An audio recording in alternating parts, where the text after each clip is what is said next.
Isaac, can you hear me? Hi, Margie. Good morning. Yes, I can. How are you today? Oh, I am good. How are you doing? I'm good, thank you. I see you've started the live streaming on YouTube. Excellent. Isaac, can you hear me? Hi, Margie. Good morning. Sorry, I had both going at the same time. I just got the live stream started here. Nice, thank you.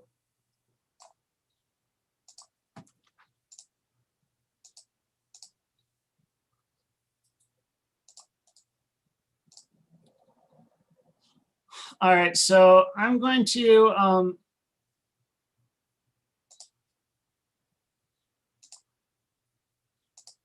make you host now, Margie. Okay.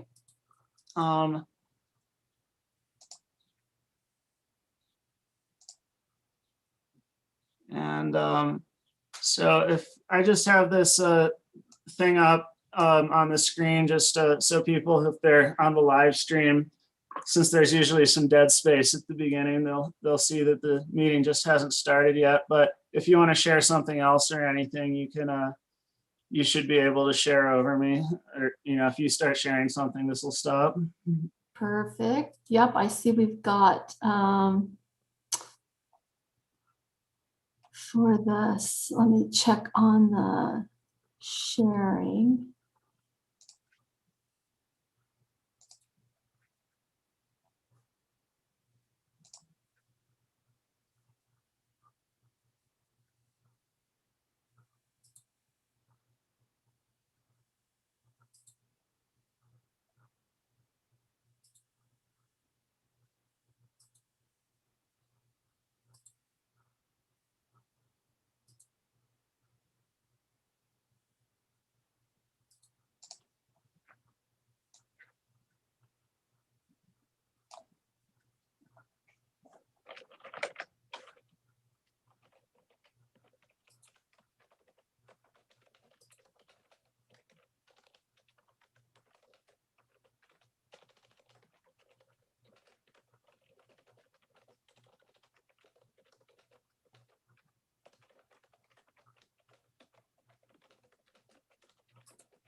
And Isaac, I see we've got it set up great that multiple participants can share simultaneously and all participants can share. That looks like it's active, so that's good.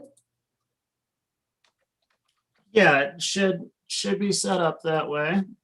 Let me just do a quick test. I'm going to put up the agenda and see if I can share that with you.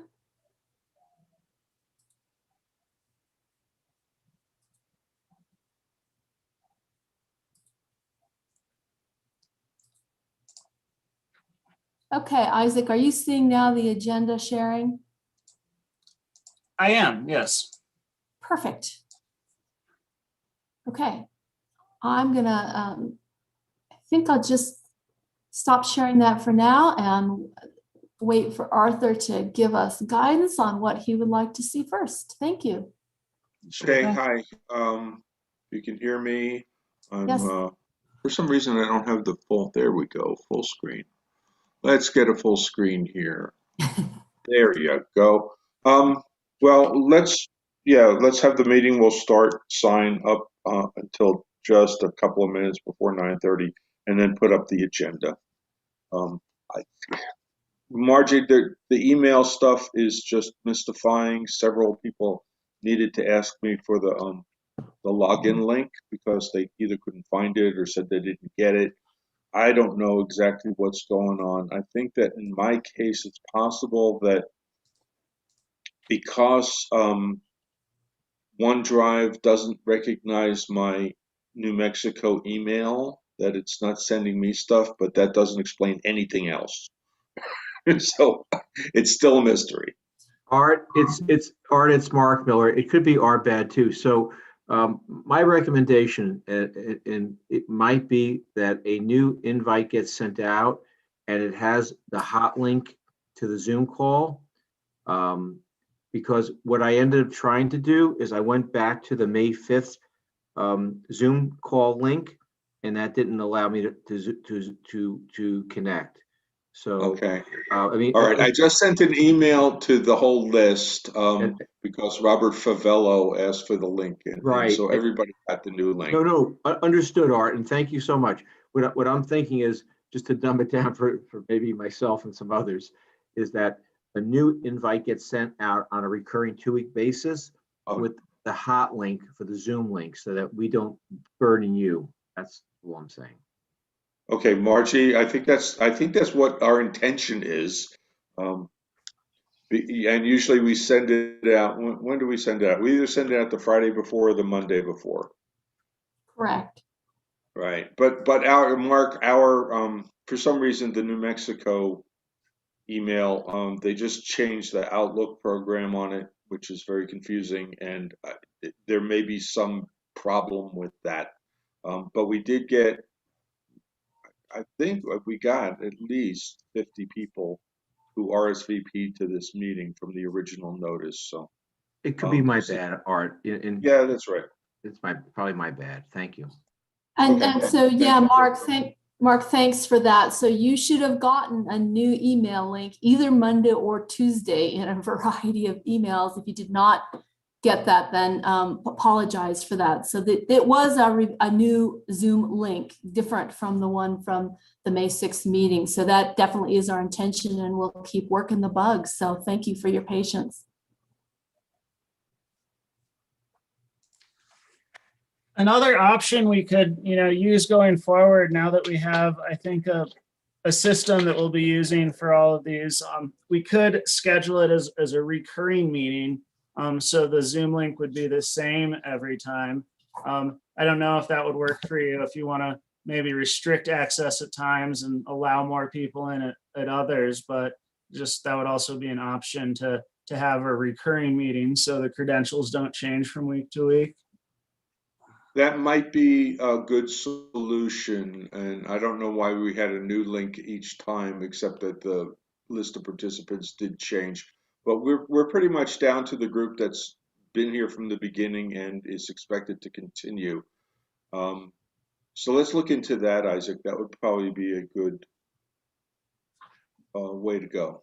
Yeah, I like that idea a lot.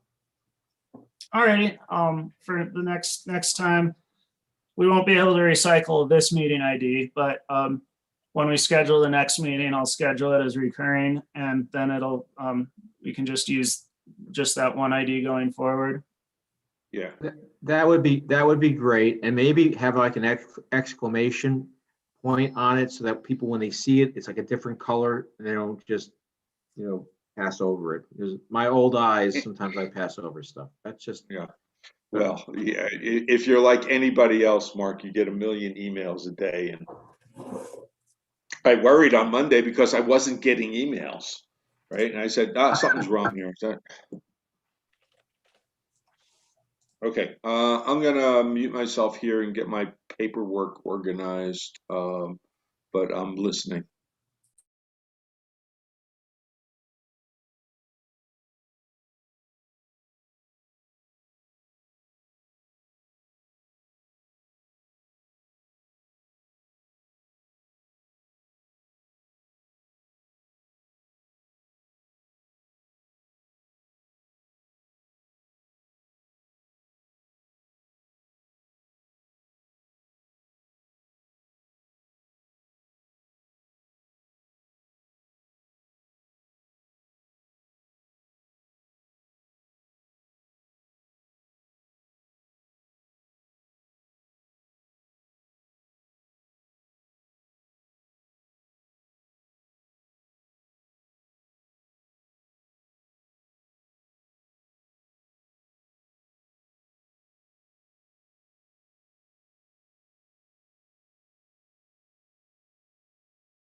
Hi, everybody who's with us. This is Arthur. We're going to give it a few minutes as participants are still joining. So bear with us.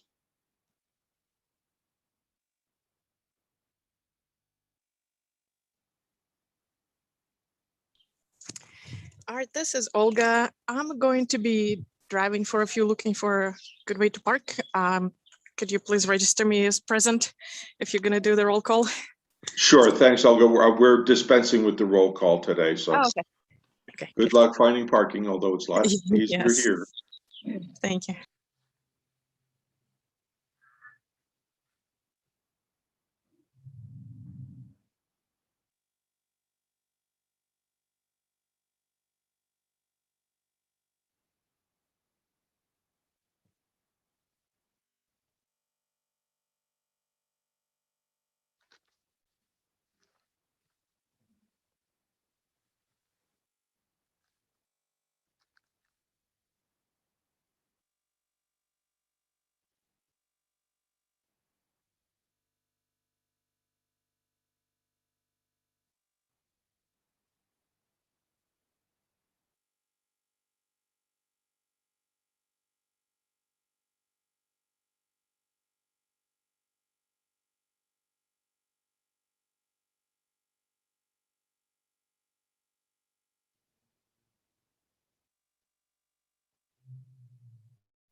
Okay. Good morning, everyone. This is Arthur O'Donnell with the New Mexico Public Regulation Commission. Happy Thursday. It is May 20th. The sun is shining here, and after a couple of days of rain showers, everything looks perky and happy, and so I hope you are too. We have a full agenda today, as you can see. So we wanted to start, we'll dispense with the roll call, but we are taking names since you show up in the participants list, just so that we know who's being active here today. I know at least our first several people who are going to be talking are here, so we can move right ahead. A couple of kind of related announcements, and Jacqueline Waite with MNerd is on the line. Jackie, you were going to just let everybody know what was happening with the grid modernization report process. So take it away. Thanks, Arthur. Good morning, everyone. Yeah, not too much to report on the report itself. It took a while to get some feedback from the secretary, and so we are working our way through that and making the update. So it's probably, since she's on what sounds to be a great vacation, it'll probably be another month or so before we can publish that. But I did want to mention to everyone that we have officially announced our request for applications for our grid modernization grant program. And the grantees themselves must be, according to the statute, government entities. So state and local governments, tribal governments, public schools, and universities, etc. But we are requiring that the entities have a partnership of some sort with the utility serving that area. So we do recommend that you take a look at our request, and I'll put in the chat the web page that has where you can download the application request you can look at our public notice, which has been in the Albuquerque Journal. It was last week and it'll be this week. And then register for a webinar on June 9th at noon, where I'll go through all the details of the grant program. So let me put that in the chat for everyone. And how much money is available in the grant program? So it's about 300,000. There are, we have 250 in federal funds, which of course means there are certain stipulations and things we have to do with that money. And then there's about 51,000 that we got from the state this year. Okay, great. And so we encourage everybody to spread the word and to, you know, kind of like make sure that this money gets used, right? Because there's a lot of good projects that could come out of it. We'll be interested in seeing what kinds of things people are proposing. I was hoping that there might be a way to tap into some of that money to do things like capacity hosting studies for small rural co-ops, but maybe that'll be in the next round. So we'll ask for the legislature for more money. Right. Yeah, and Yeah. if we get a good response, then we'll have the, you know, the justification to ask for more money, right? So. Okay, great. And just so that everyone knows, the PRC obviously has decided not to wait around for the finalization of the grid modernization report before beginning activities to try and implement several of the action items. Of course, this interconnection rulemaking is one of those initiatives, and you know, but I want to call attention to another one. It wasn't a specifically written up action item to have community solar, but the action item in terms of trying to bring renewable energy into and a more modern utility services into low and moderate income communities reference community solar a lot, right? So we feel like we're also acting on that particular action item because of the passage of SB 84, the Community Solar Act. The commission is next week going to be opening up a docket, and this will be of interest to many of the developers who are looking to bring community solar projects into fruition. It'll certainly be of interest to the utilities who will be kind of serving as the deliverers of that energy. The docket number, I'll just let you know, is going to be 21-00112-UT. And this is an initial order that essentially sets out the things that this legislation has told the commission it needs to do. And we've been doing the analysis of what that means in terms of policy. And we expect that we will launch a kind of a stakeholder process similar to what we're using here in the interconnection rulemaking, a little bit more narrow in its approach to really specifically get at about a dozen policy issue areas that the commission needs to make decisions on in order to implement the requirements of SB 84. And we're going to be kicking off the discussion of those items and what to do about it with a workshop that will be scheduled in June. We don't have a date yet. The commission has contracted with an outside facilitator named Stratagen that has experience working in Colorado and in Minnesota and in Hawaii on a number of issues, including community solar project policies. And they will essentially be doing the role that I and Eric Martineau are doing here, being the facilitator of a stakeholder process and guiding. So as soon as their contract was finalized this week, and so we'll be moving ahead with that. In particular, because we're already getting a lot of inquiries and some concern from utilities and from developers about the interaction between community solar policies and the interconnection rules as they're changing, that will be one of the primary topics that we raise in the workshop. So when the docket is introduced next Wednesday at the PRC, there'll also be a call for people who want to participate in the workshop, both either as speakers or just be registered to attend it.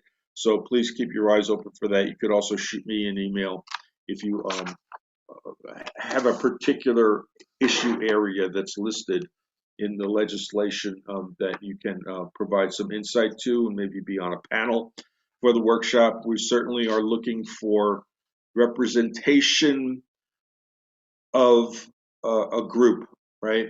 Whether it's REIA or whether it's the Coalition for Community Solar Access, rather than having a lot of individual companies. Now, that doesn't mean that an individual company doesn't have a particular perspective that is valued, and we will bring that out in the whole process. But for the workshop, it would be better to have a representative of those interests, and certainly the utilities and the rural co-ops as well. So we can talk about this later on after the technical discussions if we have time, but that's pretty much where the state of things are right now. And so what I'd like to do is ask if there's any immediate questions.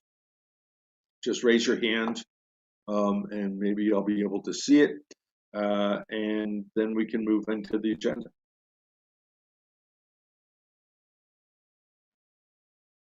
Or just speak up, unmute yourself and speak up.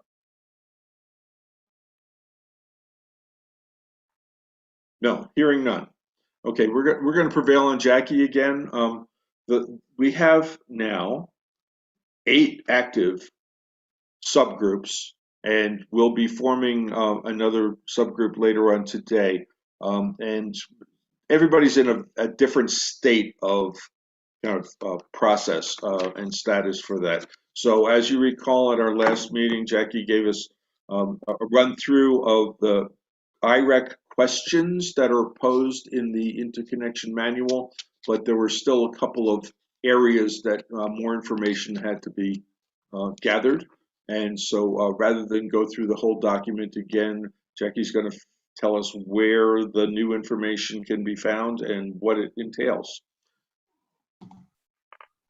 Go ahead, Jackie. Okay, thanks, Arthur. So as you recall, we had most of the document completed, but there were a couple of sections particular to timelines, meeting timelines for various stages of the interconnection process. And then the last section of the document, which was about the public queue, the availability of a public queue, and pre-application information. And so we, thanks to members of this group from PNM and from El Paso Electric, and also from Excel with their Colorado and Minnesota experiences, we were able to add some more information there. And then Mario, who's on this subgroup, Mario Romero, was able to coordinate with the co-ops that are part of the Rural Electric Co-op Association to come up with some responses as well. And then finally, we did get some good input from Kit Carson Electric Co-op as well. So the only missing piece, I would say, is the Hemis Co-op. I wasn't able to reach out to anyone, or I wasn't able to get a response. So, that's, I think we're in good shape with the rest of the information that we have. So just encourage people to take a look at it and hopefully be able to use it as a reference for whatever we need going forward. Okay, Jackie, I looked at the document that you sent over, and actually I was surprised with regard to the pre-application process information that at least 2 of the 3 investor-owned utilities and a couple of co-ops actually do have a process for pre-application review, even though it is not currently part of the interconnection manual. What did you learn about that? Yeah, so trying to go back to the document here. So at least with P&M especially, it's more of a conversation, right? It's not so much an official, at least for the smaller behind the meter interconnections, it's much more of a, the contractor or the customer will pick up the phone and request information over the phone. And then we do have, P&M does have a capacity map that is online, and there's a link to that in the document that talks about, high level where the feeders are in terms of capacity at the time of that inquiry or application. And actually that map, I guess, is updated once per month. Yeah, so it's much more of a, maybe a not as obvious kind of pre-application process, but it sounds like, from what I learned, utilities are, especially P&M and EPE in New Mexico, are willing to talk to people and get those questions answered. Great. And anything else in terms of the new information that you gathered that you want to share with us today before we move on?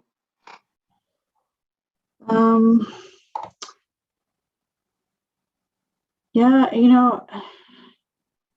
the queue information that we had last time, of course, and I think we started to talk about this during the call, was that that public information is for the larger, transmission really size interconnections. But as far as El Paso Electric, and certainly I don't want to speak for them entirely, but they haven't turned anyone away. So there isn't really necessarily a need for a queue at this point. That doesn't mean that it's not something that could be in the future or necessity in the future, and same for the co-ops, there hasn't been enough demand according to them to justify doing a queue, and especially a public queue. So yeah. Thank you very much, and thanks to everyone who helped with your subgroup. I think that barring getting some information from the Jemez Co-op, your work is done, and we'll make that report available. I think that it's a valuable document for assessing the current status of things and looking to identify where we need to work on issues, right? And certainly the pre-application process is subject to a different subgroup report that has been very active, and we'll be hearing from that later on. I kind of foresee that when this group presents its report and recommendations to the commission, that your write-up of the IREC questions will be an important appendix, right? So that the commissioners understand kind of like, what the basis for many of the choices that we're making are. So again, we're having some trouble with people getting access to the OneDrive folders, but that's where you can find the document, and we'll make sure that the latest version of it is highlighted as the latest version, so that people don't go through the old version. So again, thank you very much, Jackie. We really appreciate the effort that you guys put into it. Okay, next up I have Adam Alvarez, if Adam is with us this morning, just to give us, again, another kind of semi-final report on status of the interconnection rule redline team. Adam, are you with us?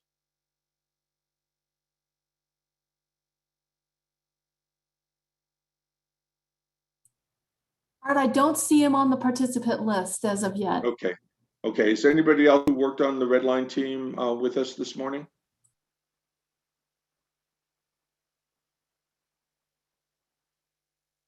Okay, hearing no one, we'll move on to the next, which is the pre-application process, and Jim Desjardins.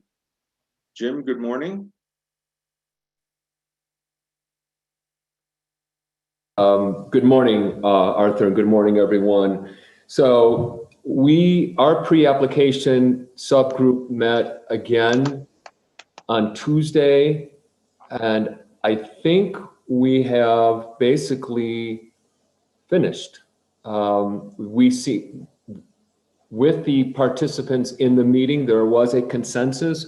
There was one person who was not at the meeting that was not in consensus, but I think we do have a consensus enough to move forward. And I can go over that with you. I can either share a screen with my notes, or I can just describe what we did. I got your report this morning, and maybe you could just read through it. And again, this will go into the folder on OneDrive so that people have access to it. But what we might end up doing is synthesizing everything into a kind of less of a note, like a report, and into a narrative. But we can deal with that going forward. So, Sure. You raised 4 issues last time, and so it seemed like even if you don't have consensus on exactly how to deal with them, that you've reached some agreement on how to think about them. So why don't you go ahead and explain that? Sure, and thank you very much on that. And so at our last meeting, we had David Spreadlin from Springer Electric Co-op, Frank Andazola from P&M, Lisa Matson from Pivot Energy, Kyle Riddell from SPS, and myself. So I think we had a pretty good cross-section, so we didn't have everyone, but we had pretty good representation. And we focused on basically on 3 areas. And so the first area was the cost of the report. And so where we landed was that when we, first of all, we did a bifurcation between front of the meter and behind the meter. So front of the meter, the cost of the report, we agreed at $500. Behind the meter, for systems up to 1 megawatt, $300. Systems over 1 megawatt, $500. On both of these, there was agreement that if there was if the utility costs were actually higher than that, and they could document that they should be reimbursed. So in other words, we wanted to make sure that this was not a negative cost thing for the utility. I do want to note that Adam Harper, who was not able to attend the meeting, wanted to be on record, and Adam is with OE Solar. He wanted to be on record that he thought the behind the meter application reports up to 100 kW should be at no charge, and $300 for over 100 kW. So I did note that in our notes and what I provided to you, Arthur. And by the way, I neglected to put it on the OneDrive, but I will do that.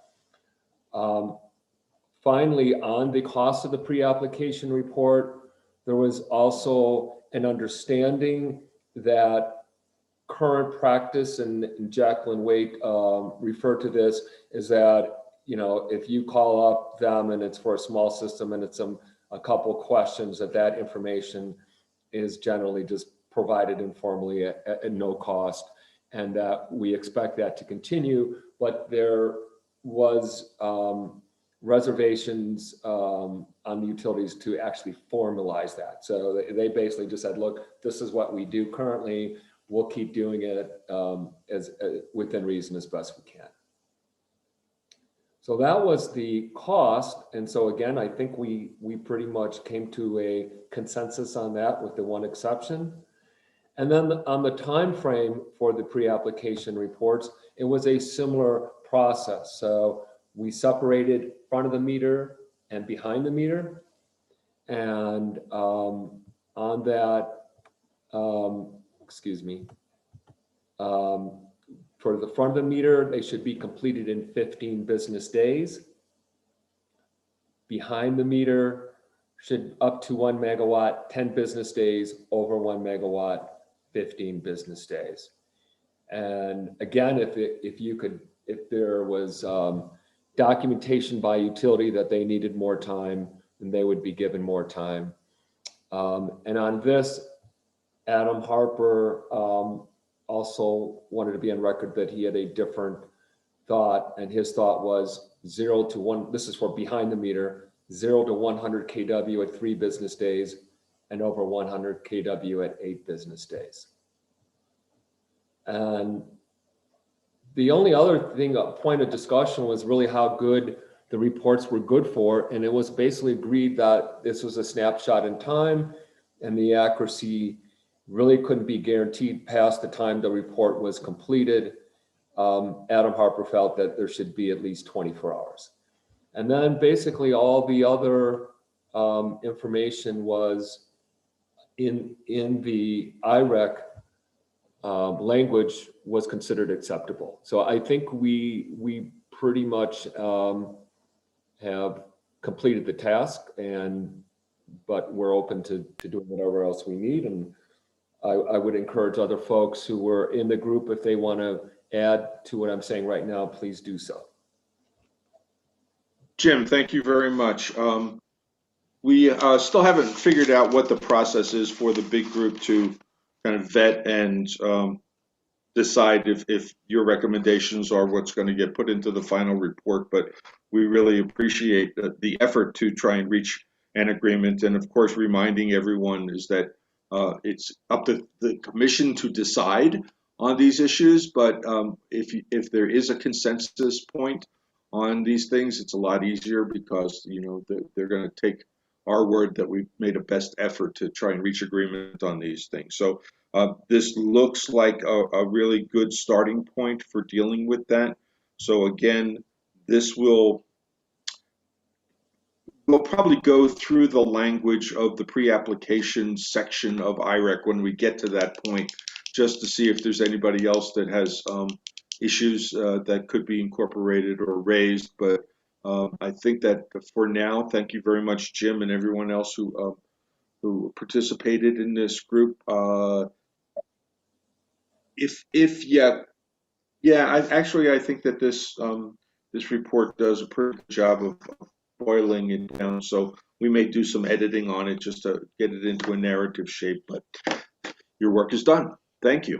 Great. Thank you. I want to thank everyone who worked with me on this. Thanks. Great. Okay. Next on the list, we have Ed Brolin with cost allocation options, and I didn't see Margie. Do we have Ed on the line today? Let's see. Hey, Arthur. Yes, Sorry, There he I is. was joined about 5 minutes ago. Sorry. Just in time. That's Just how in we- time. Right. Okay, so you were just going to kind of give us another update on activities and let us know where you're at. Great. Yeah. So the subcommittee is working on developing an options paper along the lines of what we saw in the format of the California Working Group report. And I think that people generally like that format, you know, with the proposals, consensus, non-consensus, the support and opposed points and discussion. So we're going to work through that. And we've gathered a good amount of information from other markets to inform that discussion in New Mexico. But in our initial review of a straw man draft of that options paper, we found ourselves struggling at the outset to define the scope of our mandate when we were attempting to come up with a list of principles, right? I think you had directed us to start out with a list of principles. You know, in that discussion, we were kind of going in a bunch of different directions, which is unsurprising given how cost allocation really touches a bunch of different areas. That discussion was ranging from identifying areas for development that don't require upgrades to, you know, sharing the costs of creating tools for visibility into the distribution system to integrated resource planning. You know, and all of those are related to costs and cost allocation options. But we're trying to get a little bit more direction from you guys as to exactly what the scope of our remit is here. And we had considerable discussion around not wanting to have non-participating customers bear the costs of interconnecting programs they're not involved in, around whether this initiative was primarily one which should address cost allocation for DG or community solar, or if it should endeavor to provide recommendations for allocating interconnection costs for all segments. So as we were struggling with that, and I think it was a good and productive conversation, a lot of great concepts got introduced in the discussion. You know, one of the things that was brought up by one participant was the concept of a principal statement, which is something that's being used in Maryland right now. And in Maryland, they just have a 1-sentence long principle statement. And I'm just going to read it because it's 1 sentence. It says, the ideal cost allocation solution should promote Maryland RPS policy by mitigating cost obstacles to clean energy interconnection, facilitating efficient utilization of existing available hosting capacity through locational incentives, and balancing the needs of distributed energy resources, developers, utilities, and ratepayers. So that was a lot, and I'm going to stop talking, and I also will invite everybody else who's a part of the subgroup to chime in. But fundamentally, Arthur, what we were hoping to get from this meeting of that report out of our initial sort of work was a really focused task of what exactly you guys are hoping that this group will accomplish, because again, we could go in a whole bunch of different directions. Could you read that principal statement again, just slightly slower? Sure. So Maryland's principal statement, and again, this is an ongoing proceeding. It hasn't been approved, and people can chime in, of course, but it says, the ideal cost allocation solution should promote Maryland RPS policy by mitigating cost obstacles to clean energy interconnection, facilitating efficient utilization of existing available hosting capacity through locational incentives and and balancing the needs of distributed energy resource developers, utilities, and ratepayers. A lot of our discussion was around impact to ratepayers, and I know that's sort of core to the question of how costs are being allocated, across a bunch of different markets. But our real thinking, as we were struggling to come up with a bulleted list of, we started out with sort of tier 1 and tier 2 as a concept of what our guiding principles would be. I think that we kept on bumping up against all these different directions. So we thought it would be beneficial to come up with a similar type of principle statement for this work here in New Mexico, but just more fundamentally wanted to get direction from you and the team in terms of what you were hoping this subgroup would accomplish. Okay, great. Thank you. I just on listening to it again, it's got all the right parts. It does seem that the filter that Maryland is looking at this through is through their renewable portfolio standard policies, whereas our task is actually broader in terms of the state's greenhouse gas emission goals and grid modernization goals. And so that would be one area for change. What I'm thinking is that this statement in and of itself would probably make a good Miro whiteboard exercise. So if you can, at least at this point, just shoot that language to myself and Marci Tatro, and then in our next meeting, we'll use that and then see if we can craft around it. So we'll relieve your group of trying to make decisions about what it looks like and bring it to the larger group. Okay. That's great. Yeah, and I can share with you the information that we've gotten from other states, and we're certainly happy to re-engage, but we feel it's premature until we have that foundation upon which to build. Sure. Now, in terms of setting out options for things, I think that you're right, is that the commission is going to need to understand distinctions among circumstances of projects, right? And as we've seen with the pre-application phase, we're working under a rule that is essentially everything up to 10 megawatts. But within that 10 megawatts, we have behind the meter projects, we have in front of the meter projects. We now have this new class of community solar projects that will have some different public interest attached to it, right? So I would certainly encourage the group to think through those things more and provide some, alternatives or ways that other states have addressed those particular circumstances in terms of deciding a policy for cost allocation that may be different from just the guy who triggers the need for the upgrade pays for it all, right? Right. So that's really kind of like the main funnel. We do understand from the Community Solar Act that while there are several strong prescriptions against cross-subsidization, that there may come times when a project needs that financial support in order to make it work, and circumstances under which it's deemed in the public interest. And then there is a a kind of a limitation on how much of that money could get allocated into other customers' rates. I wouldn't worry about that from your point of view right now. You could probably just cite that in whatever you write up, because that's a decision that's going to be made in the Community Solar Act implementation rulemaking, right? But it will, again, this is one of those crossover things where decisions that we make here have to be aligned with decisions that are made in other proceedings. So I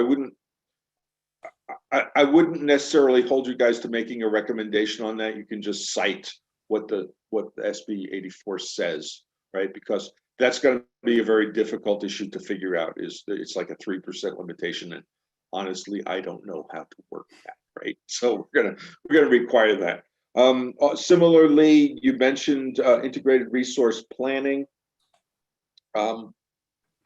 Not to worry about that too much. There is another rulemaking that's going to be introduced pretty soon that will revise the IRP process in New Mexico. Again, while there's some alignment with interconnection, that rule actually refers to the decisions that we make here, but it just says that, kind of like it has to be in conformance with the interconnection policies, right? So in terms of cost allocation, I think that just take that out and deal with scenarios and circumstances.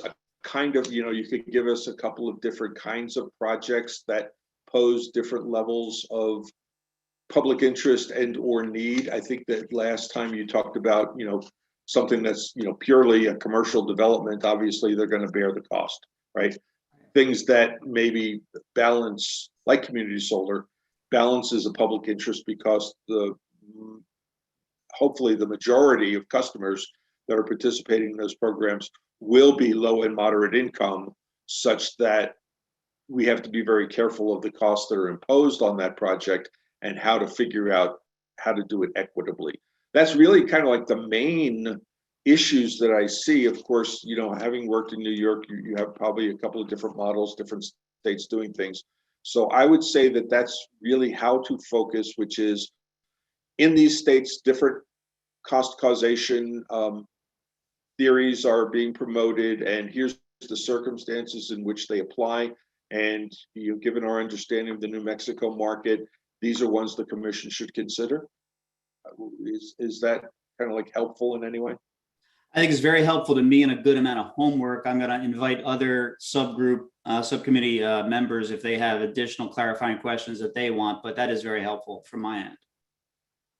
Okay, I like that you're including sharing cost of tools, right? And not just the developer, the actual interconnection. And again, we're going to have to deal with the fact that some projects, especially community solar, will be working at the transmission level, connecting at the transmission level. But I think that it was conceived that they would be distribution resources, right? So at least make allowances for that. We don't really have the ability to decide what the cost should be at the transmission level, although the FERC SGIP will provide some guidance to that. So maybe that's something that you can cite as well. Does anybody else want to weigh in on this? This Kevin, kind of a member of the subgroup as well. I just would echo Ed's statements. Thanks for the guidance on that, Arthur. I look forward to continuing to work on this. Okay. Great. And so for the next meeting, we'll deal with the principal statement. Was there anything else that you felt that you were at least at a place where you might need some guidance from the bigger group rather than guidance from me, who shouldn't be giving you so much guidance? Yellow. I don't think at this time, as I said, we have already done some good work to pull together stuff from other states. I feel like maybe next meeting will really be an opportunity to talk about that whiteboarding that you're talking about, but then also a lot of the other information and maybe get impact from the wider team at that point. Great. Great. Thank you very much, Ed, and thanks to everybody who participated in that. Unlike the other two teams that we heard from, your work is just begun. Okay, moving on, Is Matt Hagan from Excel with us for a preliminary report on dispute resolution? Yep, I'm on. Can you hear me? Yes. Yeah, so we just met yesterday, our team of myself, Jim Destarjanes, and Lisa Matson. So we really just had preliminary discussions, discussed the data that was collected so far. I gathered the resolution methods used by other states, including Minnesota, Colorado, California, and New York, as well as the FERC SGIP model and the IREC model. So we just briefly talked about those. I did talk to some people in Minnesota about their experiences with the process, and I just have some chicken scratch notes from that so far, so I'm still kind of putting that together. But next week, we're going to try to just write down kind of a rough draft, a straw man version of what we think the recommendation should kind of be. So our initial impression so far is that the IREC model that Minnesota and California seem to be following is very structured and almost has too many steps to it. It looks like it might be cumbersome, take a long time, be kind of time intensive. The FERC SGIP model might be a little bit too vague to the point where people might not know what to do in that resolution process. So our goal of our group is to kind of come up with a happy medium between those two. So that's what we're going to work on next week. So I guess not much of an update, but like I said, we just started. So that's where we're at so far. No, that's terrific. And as you know, gathering the information in order to start formulating possibilities takes a lot of time. And so we appreciate you're doing the digging and sharing it with the other group. So what we'll plan is that you'll have something of a draft straw proposal for discussion at the June 6th meeting. Yep, that's our hope. Okay, that's terrific. Thank you very much, Matt. Again, thanks to everybody else. Okay, another group that really just began is beginning to look at the IEEE 1547 2018 requirements. And Travis Dorr, are you with us? I know that you sent me an email with your notes from your first meeting, but I didn't feel like they were quite ready for sharing with the group yet. Is there anything that you want to talk about, Travis? Hey, good morning, everyone. Yep, this is Travis Dorr. I work for Xcel Energy's DER integration team. And yeah, I can present a little bit if you want me to. You said the notes might not have been ready for sharing, you think? Well, I just did. I just got the sense that they were just kind of like, this is what we talked about, and that it wasn't boiled down yet. So maybe in discussing kind of what your conversations were like Jim Desjardins' report, it'll help solidify our understanding of where you're at. Okay, yeah, like you said, there is a lot more work for us to do. We really just have started, and yeah, I mean, I guess if I was going to try to boil something down into just a slide, I could present a quick little slide if you want me to. Don't take the time to do that now. Okay. How about you just talk through where you're at, and then you could create a slide for next time? Okay, sounds good. So let's see where we're at. Well, the IEEE 1547 group, subgroup, it consists of Roberto, Steven, Satish, and Tayoko, and their knowledge and experience has proven to be really invaluable for the subgroup. So we are all very fortunate to have them on the subgroup. So we met earlier this week to discuss a proposal to bring to the commission about how to incorporate IEEE 1547 2018. And we want to talk about UL 1741 SA as well. We're trying to come up with a timeline for requiring advanced inverter capabilities for autonomous functions for now. And Arthur, you've been very helpful with trying to understand exactly what we're looking for. There's basically 3 levels of advanced inverter functionality. There's autonomous, communication, and control functions. And we just plan to limit the scope of our proposal to autonomous functions for now. And then the second phase of the NOI process will get into communications and control issues. But So we considered, determining which autonomous functions that should be included in our proposal, and considered developing a timeline for when those functions will be required. So for example, all new interconnected devices need to be certified by a certain date, and we're trying to provide reliable references for our roadmap as well. So basically what 1547 2018 requires is capability of regulating voltage actively, and capability of frequency response. But the big requirement for us isn't so much the capability, it's requiring ride through when there's abnormal voltage or frequency. And then the last requirement that we discussed is that the DER may provide inertial response, and we decided to not focus on that last one much. We really want to focus on that third one, that ride through. And so I could answer any questions for now, because I think if I keep going, I will probably keep going for quite a while. So is there anything, I got a slide that I could show and a lot of other discussion topics. So I figure I just kind of open it up and answer any questions, or if there's anything particular you want me to focus on for now. Well, I think that it is important to understand kind of like where New Mexico can be with relationship to the national implementation of these things, right? It's my understanding that 21 states or jurisdictions have already adopted IEEE 1547, so that puts us in the middle of the pack. And what those jurisdictions that are already using this and are requiring advanced inverters are encountering, if there's any hiccups, if there's anything that we should be aware of. So I'll just put that in your head as something that we would like to see as part of the output. Right? But it seems to me that you're going down the right path. Is that we do have these different levels, and almost every other jurisdiction that I'm familiar with has chosen to work on autonomous and then deal with the communications and then deal with the controls.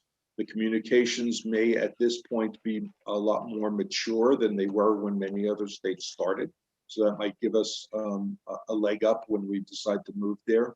But the controls are definitely a policy issue that we'll have to take up in the second phase of this, right? So I wouldn't worry about that right now, but sounds like you're off to a good start. I will open it up to any questions from anybody out there in the group, because not everybody is as familiar with this particular area as Travis is. So thanks, Travis. This is Marge. I have a question for you. Melanie Kenderdine, I think you're on the line, participant, and Melanie had a question at the last meeting about cybersecurity. Would you just say a few sentences about the cybersecurity elements that I know you mentioned in a separate conversation? And Melanie, if you have particular questions, let me offer you an opportunity to pose those after Travis gives just a quick summary of the status on that. Happy to. Yeah, I can speak to that. Okay, so so the topic is DER cybersecurity, and it's in the context of 1547. So we do believe that cybersecurity is critical, but it is considered out of scope for the current version of 1547 due to a few reasons. One is the scope of IEEE 1547 just doesn't include cybersecurity. The scope and complexity of cybersecurity requirements really has the need for its own standard. The system architecture flexibility that's required and testability that's required just is out of scope of 1547. So I do have some guidance and standards that I could share that are cyber related. The first one is an IEC standard. It's 62351-12. And then the other guidance that I want to share is NISTIR 7628. And I can forward these guidance and standards. But IEEE is working on a standard for this. It's P1547.3. They're working on it. It's upcoming, but there is a lot to consider when it comes to cybersecurity. There's the exposure, the attack surface, and vulnerabilities. So when it comes to just physical security, you have the DER front panel, you have the DER network. There's communication paths, whether it's hardwired, like if it's twisted pair or fiber, or if it's wireless, like radio or cellular. There's the need for risk assessment.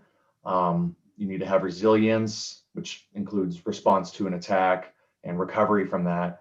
They're going to need to consider testing and certification. And then probably most important of all is monitoring.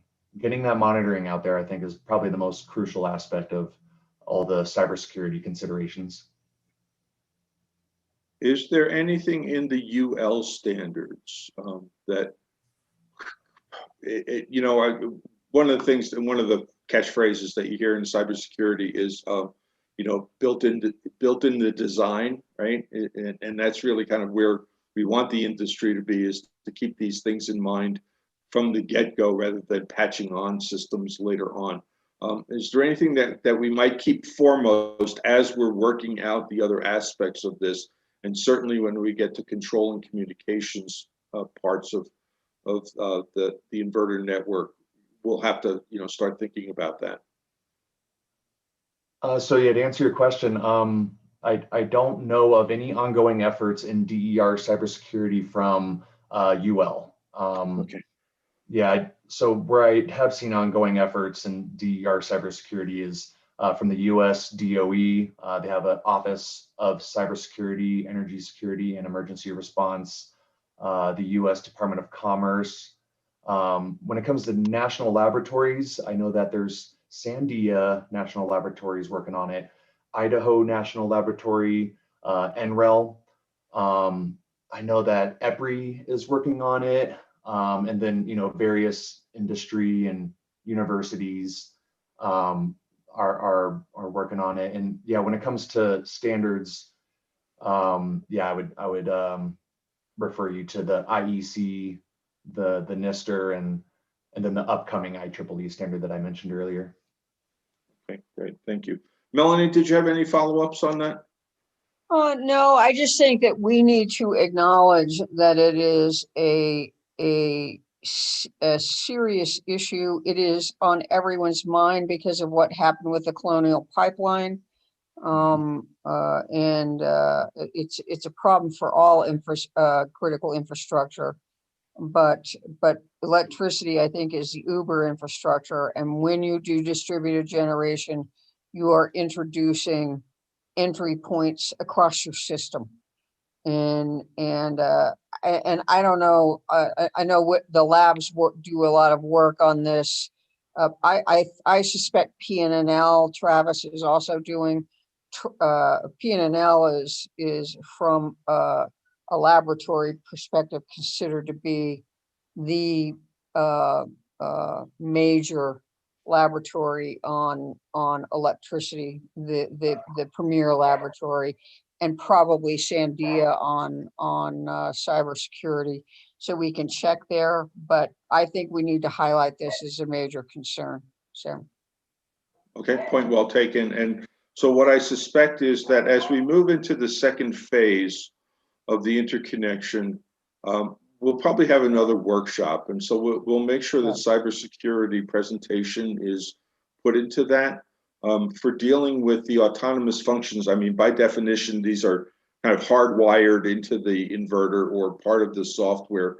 So there ought not to be that much of a risk of introducing a new vector at that point. It's just really kind of as we move further and try and make those systems more flexible and two-way in communication, that I would imagine that the risk level could go higher. But I'm heartened by the fact that we have the entire US government working on this issue now, as opposed to a couple of years ago when it was minimized, when the whole issue was minimized. So anything else, Travis? Nope, good to go. No.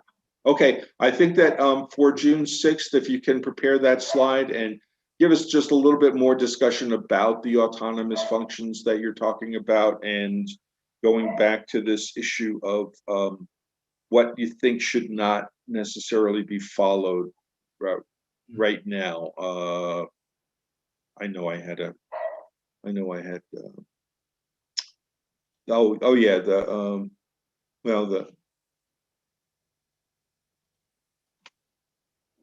a certain kind of, I think it's a not really a control function, but the kind of reactive power that DER can provide. I think you said that you wanted to take that off the table for the moment. So if you could just give us a discussion about that. Oh, yeah, I don't think we wanted to take that off the table. Oh, okay. I'm sorry. Then I misunderstood you. Yeah. Oh, yeah. Sorry about that. Okay. Great. Yeah. What day did you say the meeting was? June 6th. June. All right, Art, that's June 3rd, I think, is the correct for the next meeting.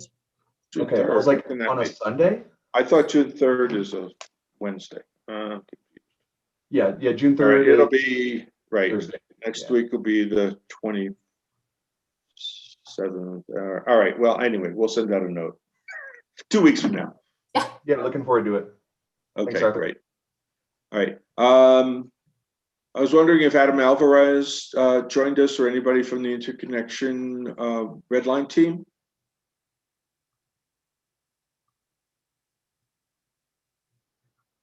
No. Basically, they pretty much have finished their work, and Adam spoke to me last week. What I asked them to do was to just review the existing rule again, to identify areas that they think we might need additional work on, right? The process will be that we're going to turn our attention not to the rule, but to the updating of the manual. And as you can tell, we're working on various component parts of the manual, right? And then we'll Frankenstein them together and then see what holes there are, and then bring the rule into alignment with a final version of it that we reach agreement on during the course of the summer. But I think that for the time being, unless we hear that there's something that they feel really needs to get worked on right away, that we're going to thank the Interconnection Rule Red Line team for their work so far, and then move on to the next set of issues. One of the things that they really focused on, as we knew from the Miro testing, was definitions, and there's going to be even more definitions necessary for the interconnection manual, and we'll talk about that in a few minutes. So we're 3 minutes ahead of time, but we wanted to turn to Margie for possibly another Miro timeline description, to turn what I had put in original wording when we started into some kind of visual. So Margie, take it away. Great, thank you, Art, and thanks to all the teams for the great work done so far. You will see in the chat, the Zoom chat from me just now, a link that if I'd like to invite you to follow that link to the Miro whiteboard, and I'm going to give you a few seconds here to do that. So please check the chat and click on the link, and you should be I see a few people coming in to the Miro whiteboard. I'll give a couple minutes or seconds.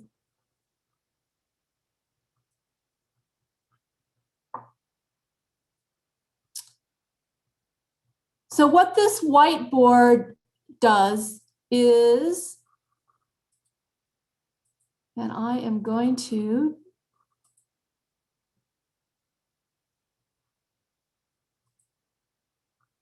turn off collaborators' cursors. All right.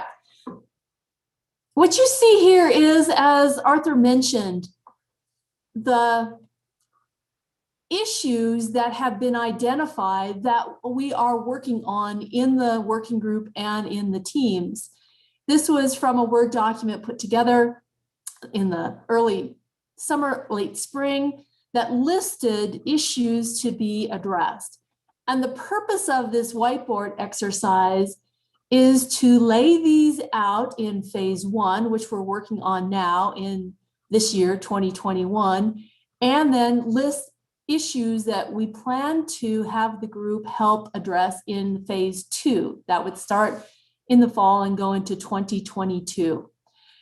And the idea that we take a few moments now to hear from this entire working group on any issues that are not on this timeline that you feel are the most critical to your organization. And I'll go through a little bit of this, but we can also leave this board open and available for 2 weeks up until the day before the next meeting to give you a chance to confer with your colleagues within your organization. And if you like, add sticky notes to list an issue that you think is your top 1 or 2 issue that is not on this list. Now, let me say that our goal is not to then address every one of those issues in the next few months, but the idea is to document any issues that are critical to your organization that may need to be worked in the future. So this is an attempt to poll the group for input in terms of issues, whether it be process issues, technical, cost, or otherwise, that need to be on the list to be worked. So one more comment, and then I'm going to stop and open up to questions. What you see here, if you, and which we talked about last time, you can drag a sticky note. Sorry, I've got to share my screen as Isaac is going to. Can you see my screen? Not right No. now. We How had about Isaac now? up there doing it. There, yes. Okay. Okay. All right. I'm going to share And my. Margie, Go ahead. Yeah. just even though I've increased the size of it, it's still pretty fuzzy. In fact, it gets fuzzier. The resolution gets fuzzier. So could you actually read what's on here and when, so that people can kind of like orient themselves? Absolutely. Yeah. Okay. Phase 1, things that we really started very early on include the hosting capacity issue, the screening process and studies for going above the 15% of feeder capacity, the export, import, non-import, limited export, inadvertent export issues, and addressing solar and storage. And those are the technical teams that we're going to hear from shortly in this meeting, working that issue. Second issue under phase 1 is aligning with IEEE 1547. And we just heard from Travis and the team that's working that issue currently. Also, early on, timelines for reviews, extensions, and installations was identified as an issue to work. And then last in that first column is the streamlining of the interconnection application process and adding online submission capability. And so the pre-application and interconnection application processes you can hear about already in today's meeting, and we will talk about going forward. In the second column, the dispute resolution process, which we heard from Matt Hagan that group is working on currently, and we've added the Community Solar Act interconnection implications, even though the Community Solar Program is not slated to be started until April 1st of 2022. As Arthur mentioned, the interaction between interconnection and community solar activities is an important one that the Commission would like to begin addressing. In the third column, the issue of prohibiting customer installation prior to interconnection approval was identified. And then that's really the list of topics that were slated for working in this first phase. In phase 2, starting in 2022, I've again listed the alignment with IEEE, but specifically talking about the communications and control functions as opposed to the autonomous functions that Travis mentioned they're dealing with currently. So in phase 2, more conversation about communications and control functions, as well as continued conversation about cybersecurity elements.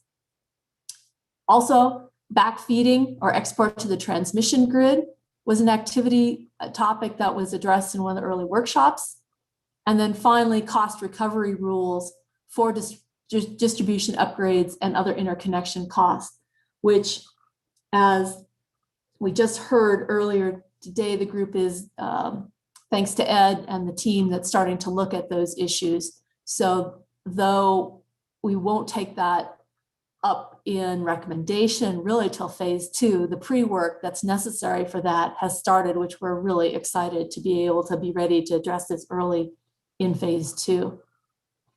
And then the other 2 issues for phase 2 include the interconnection of electric vehicles and the interconnection of microgrids. So those were the topics that, Arthur, were on an earlier list that I imagine came out of the workshops and the early meetings of this larger group in the February-March timeframe. But again, let me invite you, if there's your 1 or 2 top issues around interconnection are not on this list, please feel free to put them on a sticky note. I am going to ask you to list the name of your organization in the sticky note so that we can get back to you for clarification, and also so that we can, over time, come back to you to see, 1, you may help with us with the issue, but 2, we'd like to document any issues that are relevant. And so please put the name of your company or organization in the sticky note as well. So let me stop there and Arthur, ask if you have questions or if the larger group has other questions. Well, because we're already working on cost recovery, I'd like to move that item over to the 3rd blue bullet in phase 1, but call it cost recovery options. It's not really rules. That then the commission can make its determination on what to do it. And we can change this one in phase 2 to cost recovery tariffs, okay? So what we have are the options, the commission will act on it, and then probably do some more work on the nuts and bolts of those things and how to implement them. That would be a first suggestion that I'd have. Perfect, can do that easily. I see a couple of people have already begun filling out some sticky notes. Anybody want to speak up? Kevin?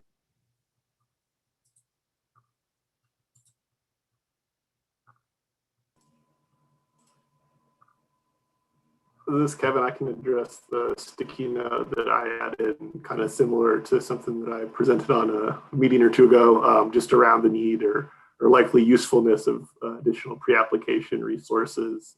Again, knowing that this is taking a measured approach, it'll take some time to get from some initial pre-application resources to more robust ones that we see in more advanced markets. Like a full-on hosting capacity map with click-throughs and whatnot, understanding that it takes some time and a lot of effort to get to that, just kind of laying the groundwork for a reasonable place to start, and then kind of enabling an ability to move in that direction over time. So certainly don't expect all these things to be addressed in phase 1, but I would like to see that process beginning in phase 1. Okay, what of your list here is not already being addressed by the technical groups that we'll be hearing from later on? I guess you don't have to answer that now, but that's the question to keep in mind, right? And what really can't be done like in the next 3 months? I mean, really, we got a pretty tight time frame to bring a proposal to the commission starting now. Sure. I mean, I think a lot of this is probably being addressed by those other groups. So I didn't know if maybe I should remove my sticky note if we're excluding things that are being addressed in subgroups, but just didn't see anything along this line kind of on the timeline here. Oh, okay. So how about after we hear the presentations this afternoon, you go back and revise your sticky note to focus on the things that maybe you're not hearing? Okay. Sounds good. Okay.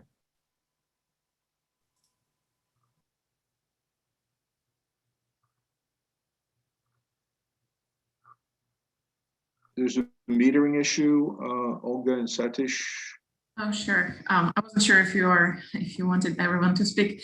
So the suggestion is that we require that each customer has 2 meters, even if there is net metering or no net metering, even if there is REC eligibility or no REC eligibility.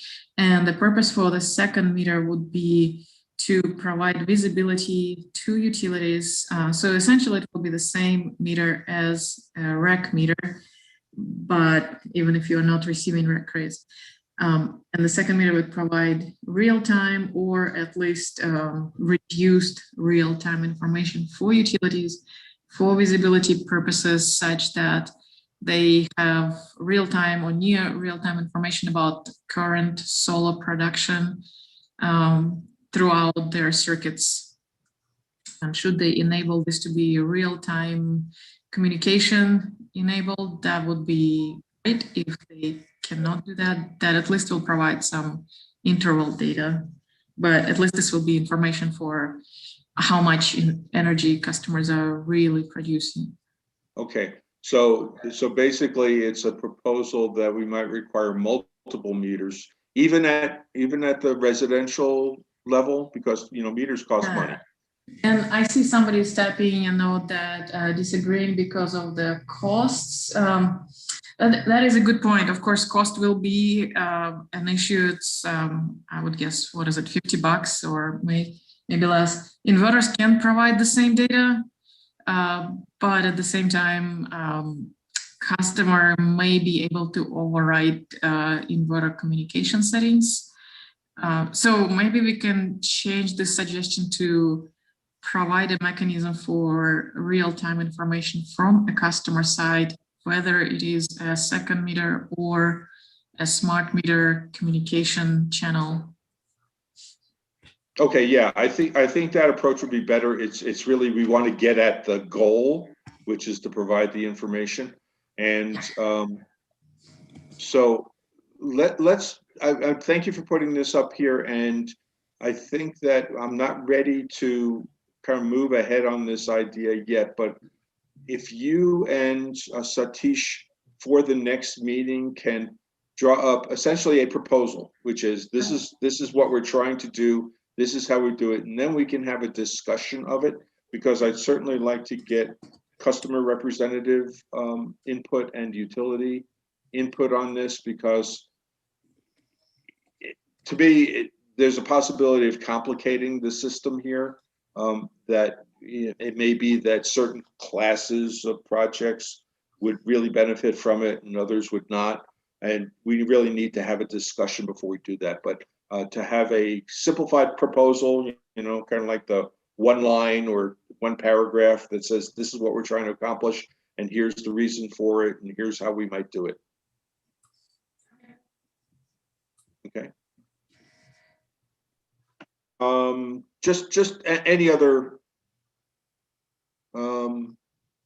issues here, just to discuss it.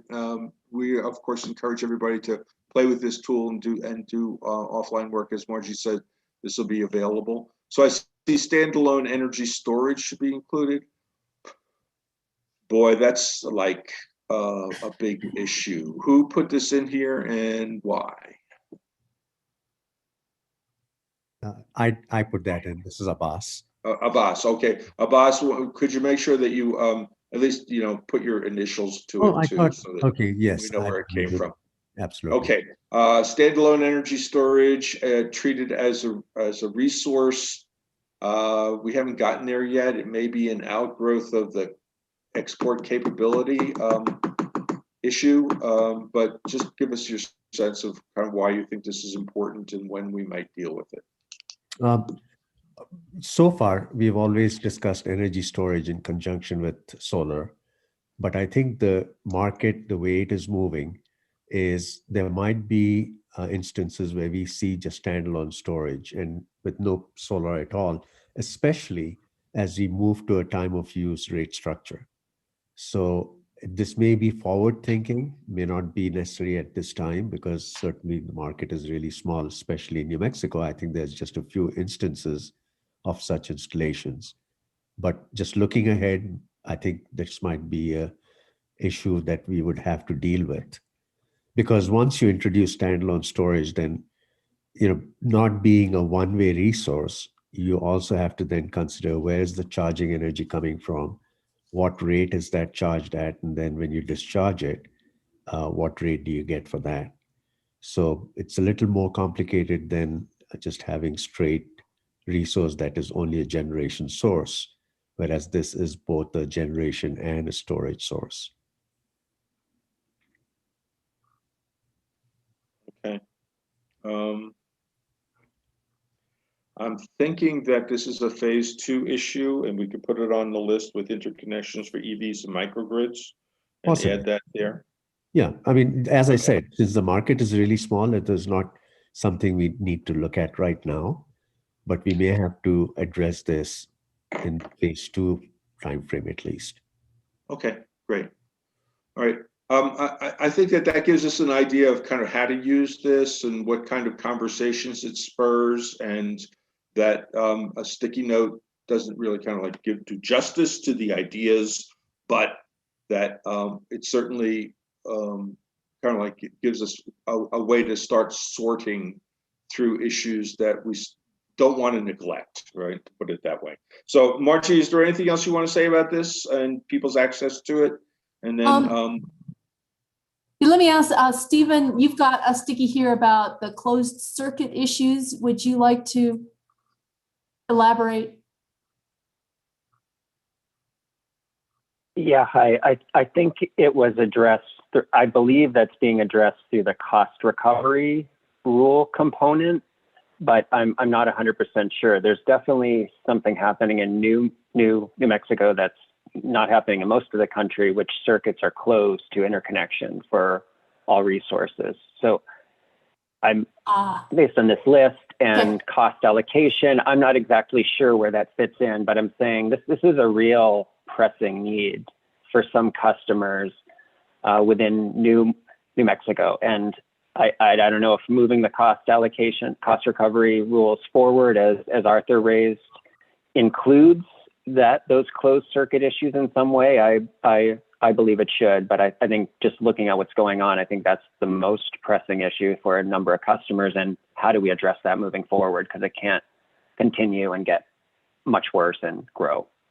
Okay, that definitely is, one of the main issues that we're trying to address here for early decision by the commission. And just if you could change your language from closed circuit to circuits at capacity, right? Just when you said closed circuit, I just kind of like flashed back to 1960s cable television, CCTV kind of thing. So maybe there's a better jargon. Saturation, maybe. Yeah, something like that. Anyway, I believe that all the little pieces that Eric's groups are working on are meant to identify and alleviate this issue, as well as that. But certainly we can keep it on the list here. Okay, good. So we'll keep the link for this whiteboard will be in the minutes, the summary from today's meeting. Again, encourage you to talk within your organizations and add stickies with your names here. I will review it and we'll bring it back up for just a final a look at some point in the future. And that way this helps us also document for stakeholders and also for commissioners and staff this timeline that looks forward. So thank you. Unless there are other questions, I will turn this back over to you, Arthur. Okay, we're a little bit over time, but I do want to take some time to solicit a new team, which is actually starting to work on the revision of the interconnection manual. We talked about it a little bit. I think Robert Favela said that he wanted to be on it. We're working on different parts of it. For instance, Abbas Akil had previously suggested working on definitions. There's a lot of definitions in the manual. So what I'd like to do is to see if there's anybody now who wants to step up and join those teams so that we can get them underway. Because as we head into June, we're really going to have to start putting all the pieces together. So anybody, so let's take it apart. Abbas has asked for people to work on definitions. Does anybody want to work with Abbas on that? And we would be focusing specifically on the list of definitions that exist both in our current manual and in the IREC model manual to rectify them and figure out which ones are most appropriate going forward. Sure, Art, and I can also quickly add that there are other sources too. Of course, the IREC, there's the IEEE, and yesterday Satish pointed to IEA, EIA. And so far, Margie has actually put together a glossary which has been posted in the definitions folder on the OneDrive under glossary worksheet. That's just a starting point, and I think this will keep evolving as we move through. And what I was suggesting was, rather than randomly everybody adding definitions that they feel should be added, it might be good to use one person, and I'll volunteer for that, to be the gateway so that you send the request saying, all right, we need a definition for this term. Then I and Margie and Steve Rimshaw and Satish can do some research, see if there's an existing definition that meets our needs and feed back to that person. And if we cannot find one, then indeed the group can define its own wording as the definition for that term, and then I can put it in. What I also suggest is, if possible, color coding with the key as to where this definition is coming from, so there's transparency and traceability of where that definition originated from, whether it's from IEEE, IREC, or any other source. Otherwise, we would have to create umpteen columns to say where that definition came from. I think color coding will make it more compact. Other than that, I had made some notes. Yeah, just that's it, really. Okay, so it sounds like you already have a team. You've got Abbas and Steve Rimshaw, who's just working really hard on this stuff, and Satish, and if anybody else, and Margie, of course. And Margie, right? Margie's going to be. We just keep giving him more and more work. Yeah. Well, we appreciate that. So that's good, and so have at it. Start working on it, and then you can just kind of give us an update next time. Sure. Tayoko has his hand raised. Yeah, Arthur, we when we redlined the manual, the rules, we had a draft of some definitions already done, and it'd be good to leverage some of the work that's already done and not start over. But those included either IREC or some other sources that Stephen had come up with. So that's in that red line document that's already been started. Right. Yeah. And we began to try and get a sense of kind of what work needs to go into finalize those definitions. So we'll continue that. So Abbas, don't feel like you need to reinvent those things that are in the rule. But certainly I note that the other documents that you referenced had many more technical definitions, and so we'll find the happy medium. Yeah, I think so. And really, there's very little intent here to come up with our own definition. As far as possible, borrow from what is existing out there, because that's already been vetted by many stakeholders and widely accepted. So that's really the ground rule we would like to operate from. Defining our own will really be our last resort. Okay. Yeah. All right. So Matt Hagen is already working on incorporating parts of the FERC SGIP that would be useful for New Mexico, especially his own utilities, which are part of an RTO. Matt, do you need any help on that or support that we could conscript people for?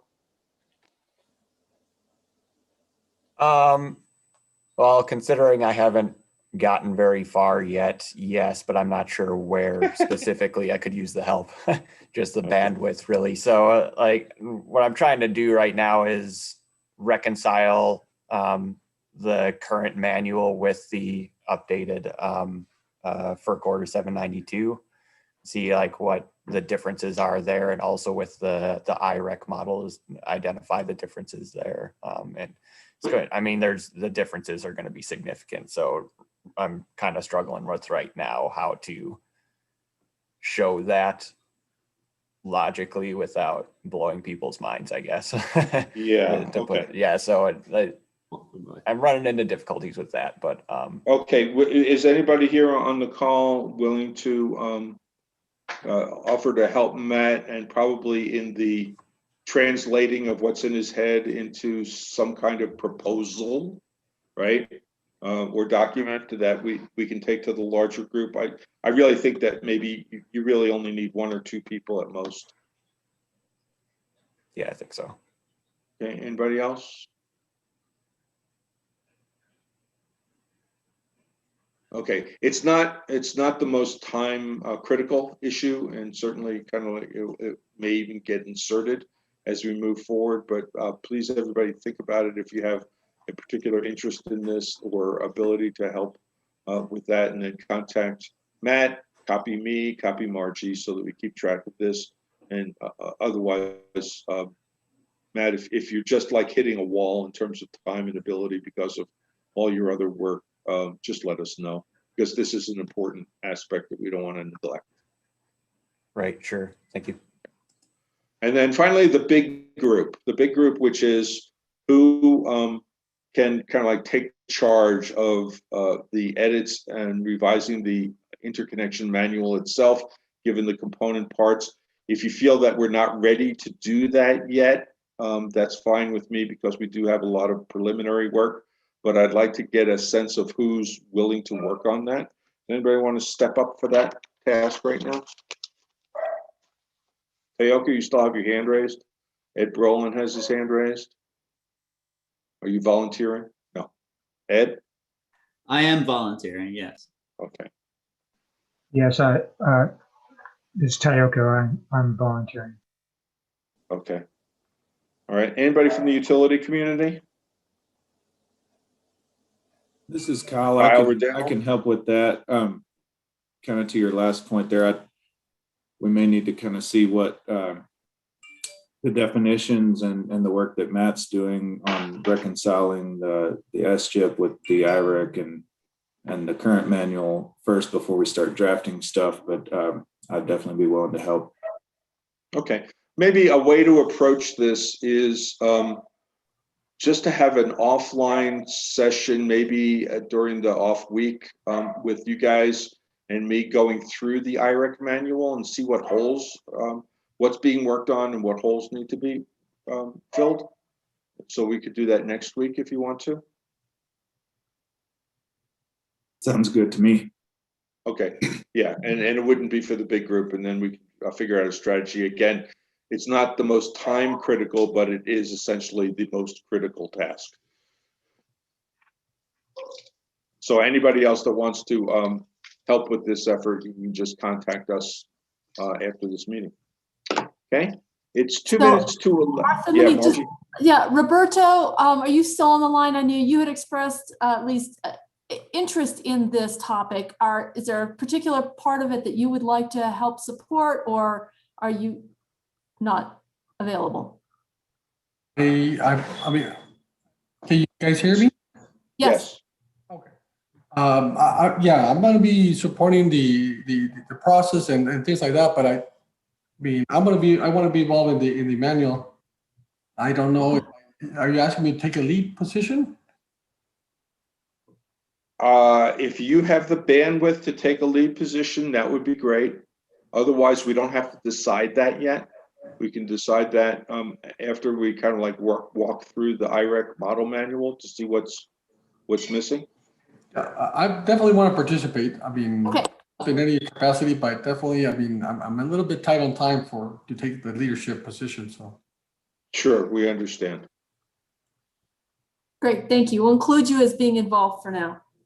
Yeah, and thanks, Margie. I know I referenced Roberto earlier, but okay. So that'll be good for now. How about we take a 15-minute break? I know that Eric is online. He feels like we're going to have plenty of time to go over the issues, and we'll see you all at 11:15.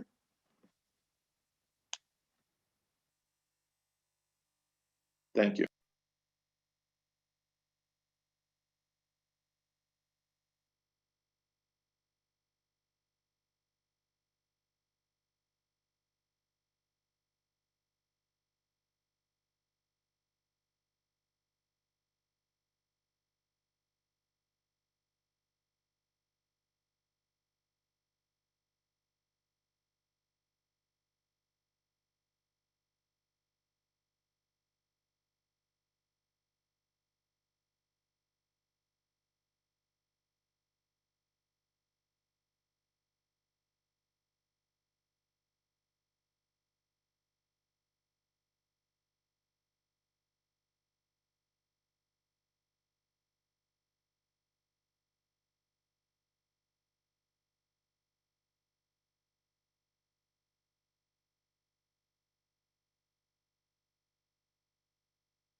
Okay, it's 11:15 and I see that Eric is here and it looks like everybody else is here.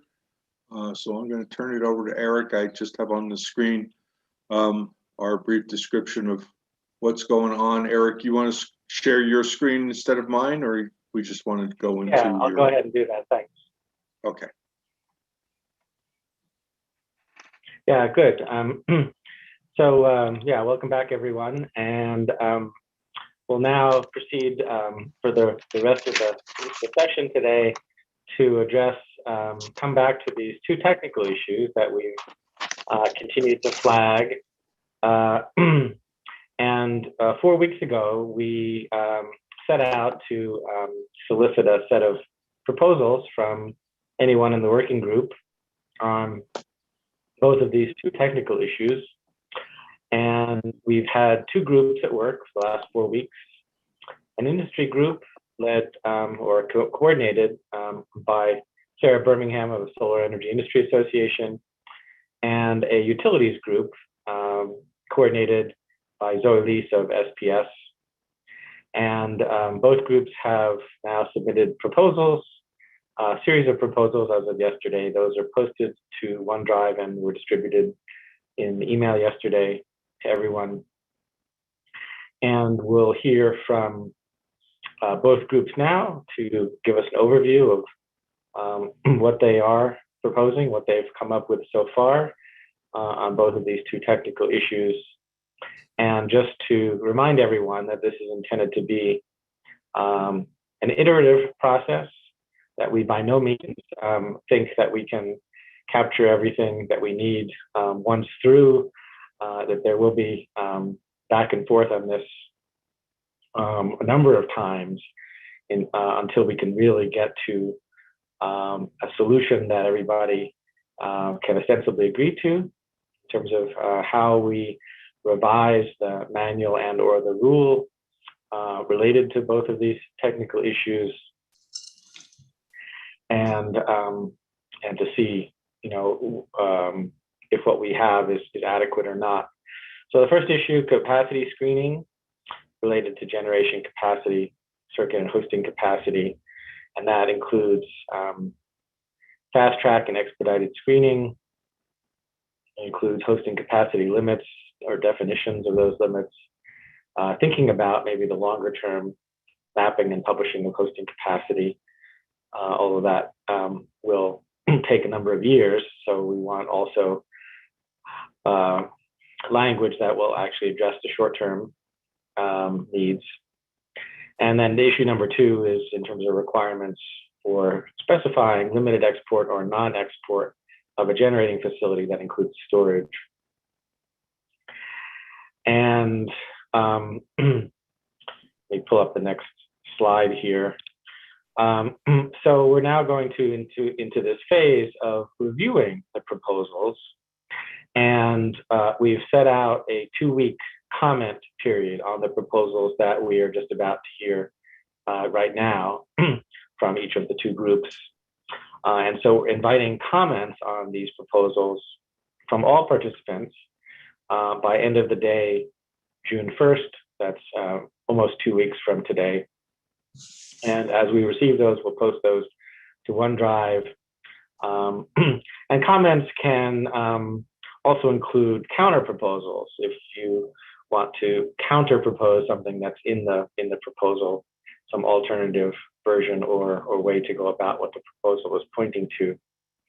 And we also encourage members of each of the two groups to comment on the proposals of the other groups, including on where the proposals may diverge.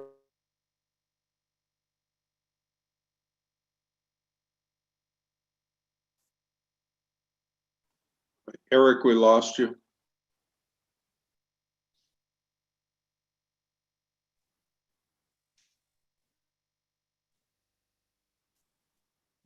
Eric, I don't know if you can hear us, but we cannot hear you, and you seem to be frozen.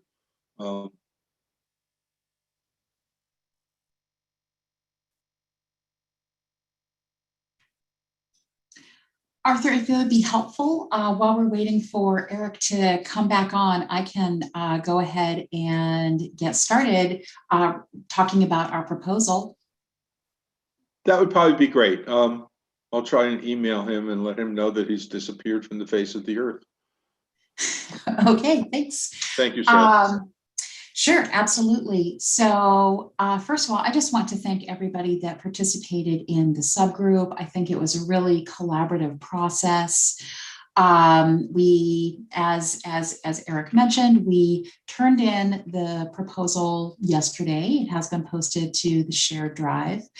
And we're really looking at this as our initial draft that is, and we think that it will be an iterative process, and happy to continue to have discussions.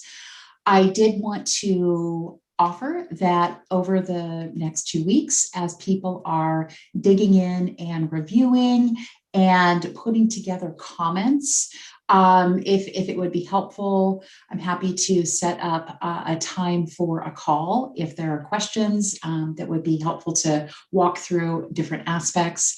I realize that there's a lot there and it's pretty complicated, although we really did try to hone in and streamline it as much as possible. When we were looking at what to include within the proposal, we did look at a number of different states. And however, we did hone it down so that there's only one proposal for each different item. And yeah, but wanted people to, so please feel free to reach out to me if you would like me to set up that time, particularly with our technical experts who are able to dive very deep. That being said, what I'm going to do now is I'm going to, hopefully I can, but share my screen and put the proposal up. And I'm going to ask some of the members of the committee to go over the really technical details within the proposal. So we're going to have Stephen with Sunrun and Kevin with CCSA and Tayoko, who are going to talk about different aspects. So let me just. Sarah? Yeah? I came back. Let me just make sure that it's in people's minds, some questions to think about as they're listening to your proposal, just in terms of thinking now and also in terms of comment periods. Apologies for dropping out. My interconnection went unstable for a minute there, but just to point out again that people can think about, as they're listening to the proposals now, and also as they're thinking about writing their comments in the coming 2 weeks, what aspects of these proposals are still missing relative to the topics we're looking at? How are the proposals suited or not to the specific conditions in New Mexico?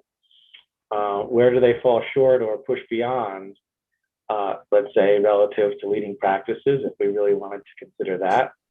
And then also, I do believe that there are going to begin to be linkages with cost allocation and pre-application discussions that are taking place in parallel with those groups now. And I'd like to get with those groups and compare and then think about a bit the aspects of these proposals that may start to overlap with cost allocation or pre-application discussions. I think that's fairly inevitable, but we will see about that. So as you're listening today to the presentation, the proposals, questions for clarification right now, and any initial comments that you want to offer the working group in terms of our thinking about these over the next 2 weeks. And if you do make comments now after we hear the proposal, then please also follow up those same comments in writing. And again, as we receive comments from participants over the next 2 weeks, we will be posting all those to OneDrive. So I'm sorry for having dropped out there for a second just to before I was able to complete this. But thank you, Sarah and team and group for all of your work. And really, we look forward to what you have to offer us. And again, these are really initial stakes in the sand. this is not the final, this is not even necessarily all of what we really need, but like this is a starting place for all of us. And so let's really listen to it that way and to think about how it, what it means as a starting place for this. And I know that you've had 4 weeks, but that's not really a lot of time given what you need to have done. So, we have emphasized, the need to go back and iterate and add and improve. So let's all listen to this from that perspective. So back to you, Sarah. Thank you very much. Thank you for all of those comments. Those are very welcome. I just wanted to say before I hand it over to Stephen, who's going to jump into question 1A, for the purpose of this proposal, we are categorizing with the terms level 1, level 2, level 3. I have them defined here on the screen, but just wanted to flag that as we dive into the issues. And after we go through the proposal, I really also want to encourage anyone else who was in the subcommittee to feel free to jump in and talk about answer any questions or share their experience. I think that it has been a really collaborative process, and I really appreciate everyone rolling up their sleeves and getting this initial draft done. So with that, I'm going to go ahead and turn it over to Stephen. So Stephen, make sure to, as you're going through, say, further down or, please go back up, and I will try to follow along on the screen. Yeah, hi, everyone. Yeah, it feels like a very short amount of time since we've been working on this. I know it's been a number of weeks, but there's been a lot of meetings. And as with a lot of these topics we're discussing in the different subgroups, there's a lot of overlap of what's in the rule, how does this overlap into interconnection, interconnection red line, how does it relate to the manual, cost allocation, and other components. So as we started looking at these questions for 1, we broke them into 1A, B, and C. And for this first one, we looked at 3 primary examples, originally focusing on the level 1 resources and what the process may be.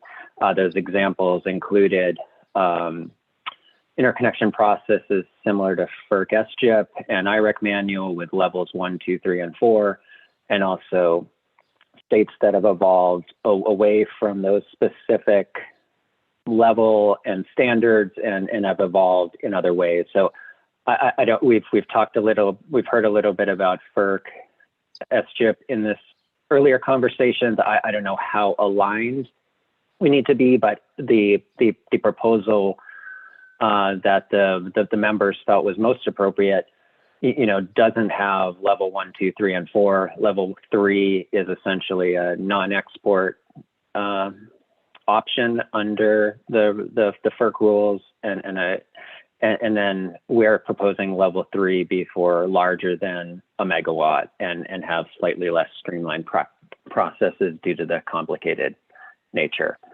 And I don't need to read every aspect, but we obviously have goals, but we really want to create an efficient process for everyone through these updates. So please proceed.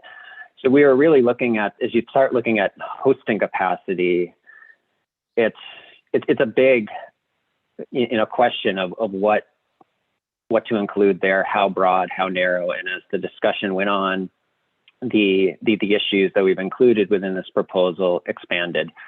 But looking at the examples of other regions, the proposal for less than 25, which is essentially level 1, following a completeness review, there's essentially a service transformer review, checking for capacity and then phase imbalance. And then in this other state, and it's kind of a tricky spot where we're in New Mexico right now, where we're under cost causation principles. I used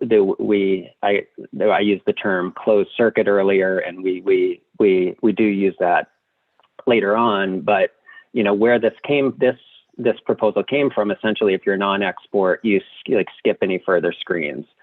So reflecting on where we are on that, and it's a challenging thing to deal with because customers should be allowed to reduce their energy consumption.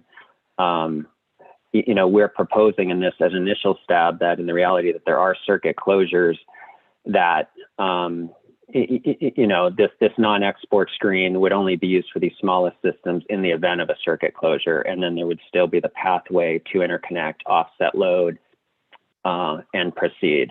And then they move into the hosting capacity screen. And again, we're not focusing on a specific percentage. 15% is the current screen. We need to move to more, dynamic methods of assessing that that would be reported on at different intervals. My apologies for the noise in the background.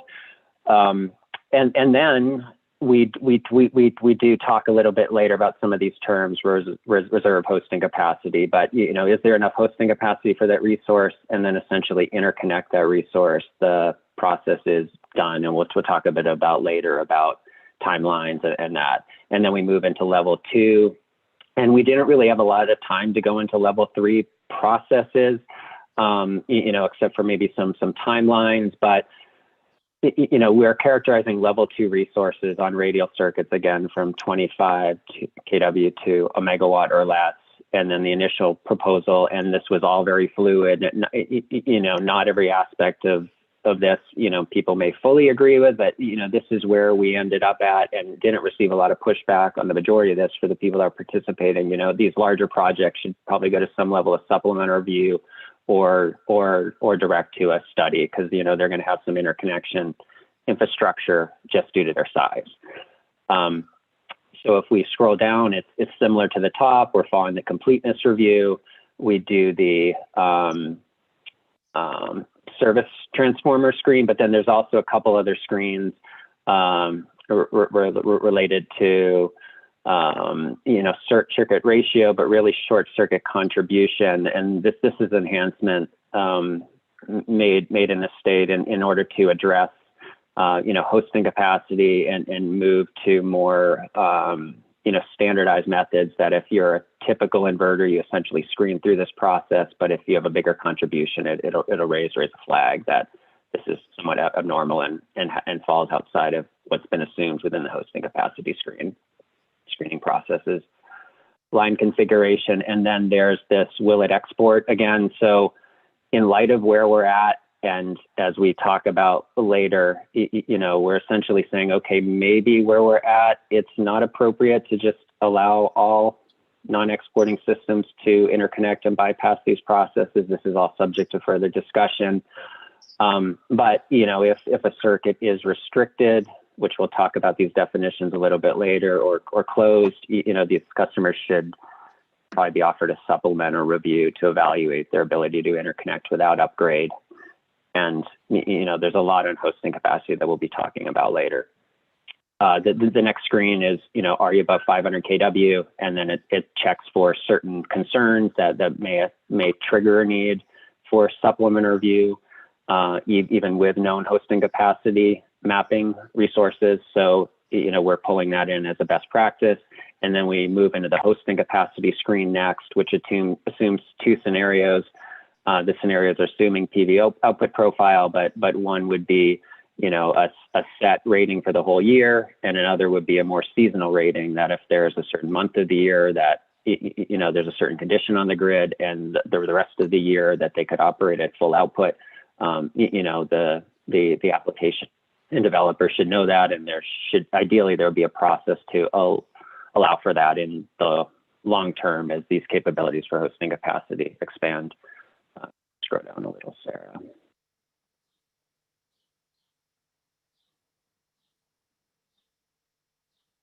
And that's essentially it for the interconnection process for the radial feeders. They have their hosting capacity screen, and as long as everything's okay, they're moving through. Those were for radial circuits. As the discussions continued over the weeks, there was the acknowledgement of spot network challenges with interconnection. So some of the timelines were incorporated to kind of address those challenges, as well as what is a standard for a spot network? So that spot network standard we just proposed there would be, okay, if you are in a spot network, how, and you meet this criteria here, then you would quickly move through the interconnection processes with your certified equipment and go through the normal screening. If you are not, it's going to require some further review of that resource, which is happening today. But within timelines, we want to try to create better structure. So the timelines, there's the completeness review, 10 days there. Then when the application comes in, there's a 15-day period for the utility to review and approve. Keep scrolling down, Sarah.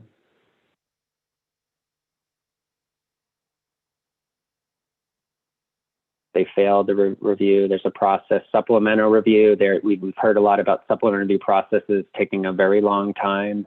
This is the review process timeline in this region, as well as detailed studies. I'm sorry, maybe it was the detailed studies we heard feedback on, but I think those were kind of used interchangeably from the local stakeholders and their experiences. And then also permission to operate, right? Let's have timely processes for these resources to interconnect once they, have met all the conditions, and that would be 30 days. So, thank you for that. I think hosting capacity, there's a lot more to it as we start talking through this discussion to kind of build upon what you've seen there. We looked across all regions. Everyone's feedback was incorporated, and we did what we could over this period. Look forward to hearing feedback and seeing what the other utility proposal looks like. So happy to answer any questions now or at the end.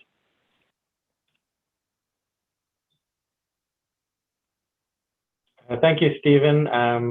Sarah, was there anyone else from your team who is also going to present something right now, or is that? We're going to go ahead and hand it over to Kevin Craig.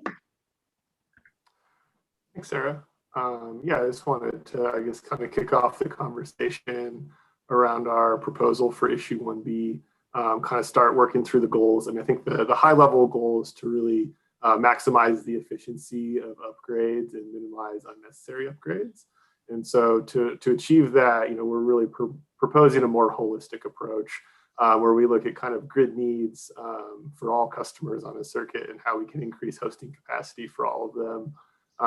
In addition to that, I think it's important to provide a pathway for level 1 customers to interconnect.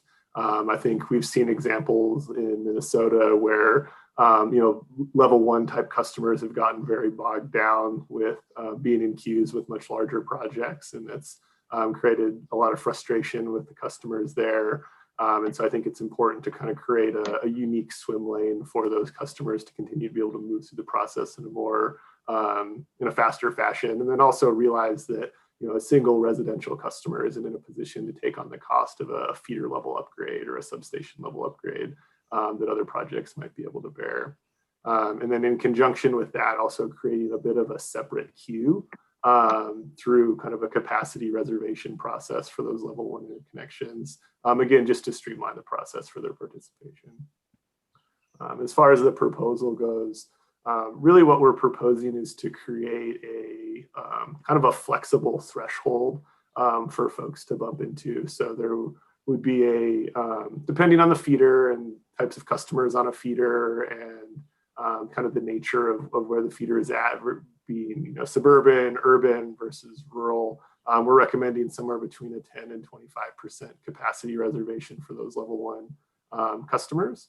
And then as non-level 1 projects bump into that threshold, the utility would take on a process where they would do what do we call it?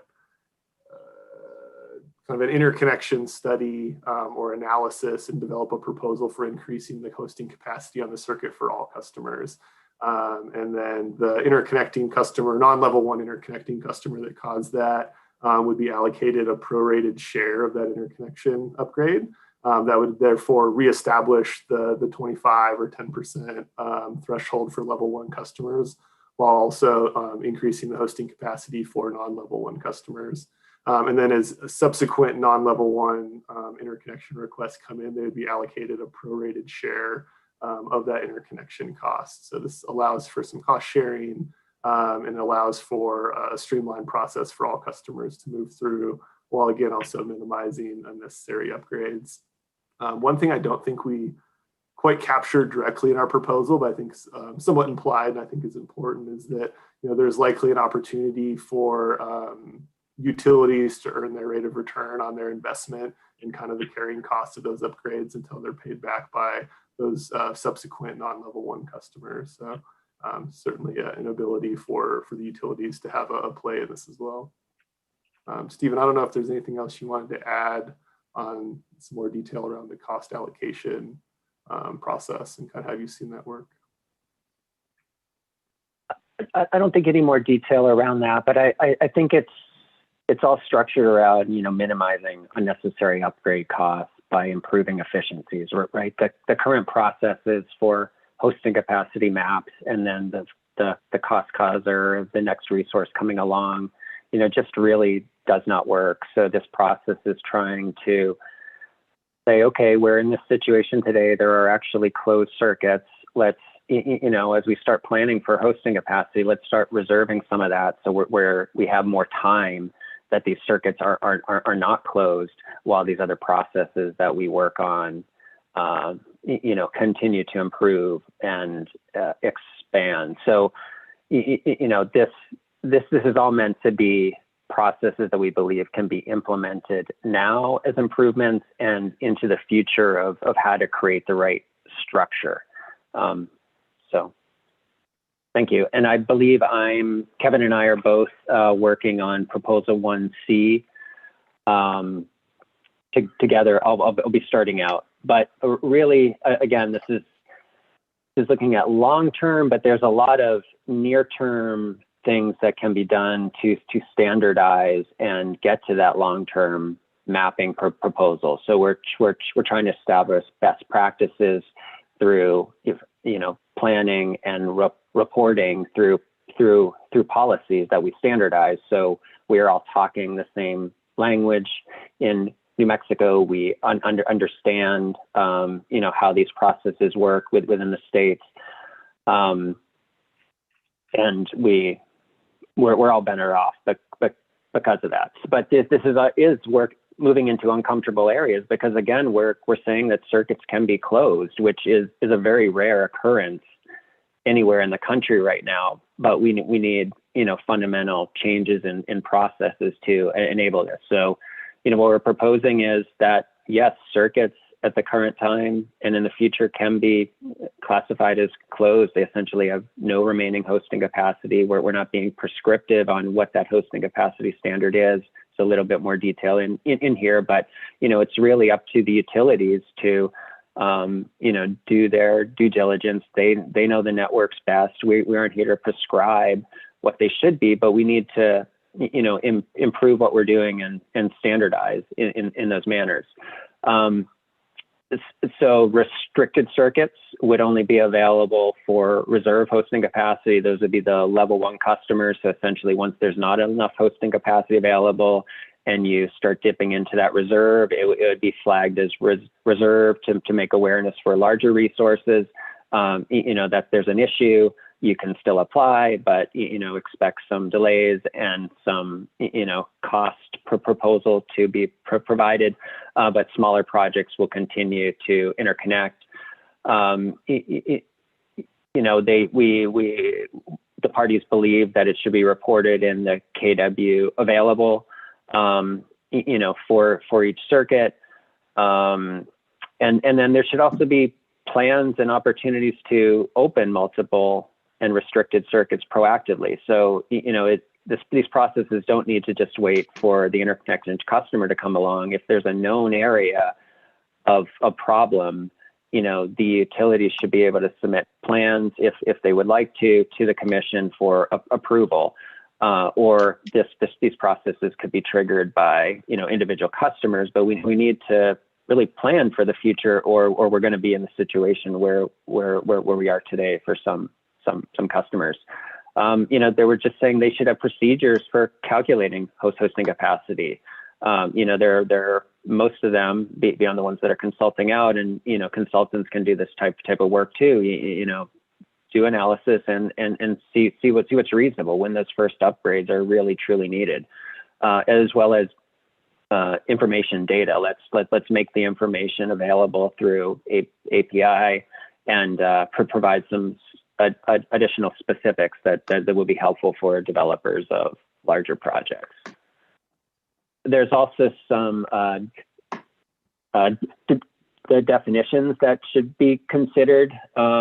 Again, it's not the most comfortable thing to be talking about closed circuits, but where we are at and trying to move forward, this seems reasonable and is being adopted it's being proposed in another state, and other states are talking about this in like different ways from cost allocation standpoint, and maybe not using the same terminology, but it seems reasonable to pull in this terminology from Maryland to create structure, because I think it's valuable even with how uncomfortable it is, but it's really where these processes need to go, so we can have different planning and interconnection processes, and these standardized definitions and requirements will allow for that to happen.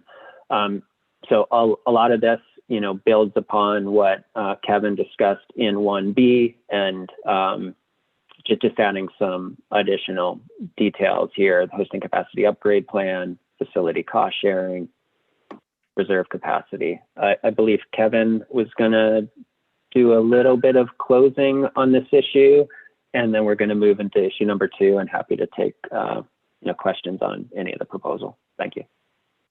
Yeah, thanks, Stephen. I think, just kind of getting into some of the benefits, I think it's just important to have, clear designation of where the feeder stands, making sure that data is updated on a regular basis so folks know where to focus their efforts. I don't think that the developers of larger scale projects are trying to put, propose projects where they shouldn't go on the grid, but I think so the more information that we can provide them to help guide their efforts to put those in places on the grid that are advantageous for everybody is really important. I kind of spoke about it a little bit earlier in today's meeting around the pre-application resources and really working towards an interactive hosting capacity map, I think should be the long-term goal here. Again, understanding that it's going to take a while to get there, and there's some interim steps that we can work through in the middle. I think additionally, enabling that fast track and ability for smaller projects that have lesser impacts on the grid to move through quickly. And then, again, just creating clear lines of designation for how to move through the process and how to evaluate the various feeders and segments of the grid. And then again, making data available not just through a hosting capacity map, but also through other pre-application reports and activities that developers can and should pay for, to get information from the utility that's maybe a little bit more robust or specific to a given site that they're looking at, over and above just being able to simply click through on a hosting capacity map or take a look at a minimum daytime load study or anything along those lines. I saw Jim popped in and unmuted. I don't know if you had something you wanted to add, Jim. Yeah, I just want to make just a quick couple comments. Thank you, Kevin. Yeah, I just think that, just from a high level perspective, we want to have processes that enable as many interconnections as possible. We think that's in the best interest of not only our industry, but of the state in general in terms of achieving its clean energy goals. And also on cost causation, I think it's just basic kind of good business practice that we need to plan, and we need to have certainty, and we need to have processes in place to make improvements. And that's, again, I think that's just good business practice. So thank you. Yeah, that's really great. Thank you to Kevin and to Stephen and Jim and Sarah. I think before we go on to your proposal for issue number 2, let's take comments on your proposals 1A, 1B, and 1C. And I would invite actually the utilities to go ahead first, just with any initial thoughts about this. Obviously, you haven't seen this yet. It was just given to everyone yesterday afternoon late. and we're just hearing it now. But if you have any initial remarks you'd like to make about 1A or 1B or 1C, any of the utilities, and then I would open it up for the rest of the working group. And before I do that, I would just say myself, just to try to understand, this in a nutshell a bit. And Sarah, Stephen, and and Kevin, if you want to correct me or to clarify, but how I might summarize this is for your proposal 1A, that you're proposing essentially an entire, self-contained screening flowchart for related to capacity screening that would supplant the existing screens. You've provided a lot of detail on what that, it could be flowcharted with a diagram, but you provided a lot of detail on how that screening process would work and the different decision points within it. And so it's an entire process that you're proposing. And I think then it would be incumbent upon us to think about how that process that you're proposing represents a change to the existing screening processes that the utilities are using, and whether those changes are things are possible for the utilities, or what would be required for them to change from the current screening process that they're using to the process that you're proposing in your proposal 1A. So I think that's would that be a fair high level overview for 1A?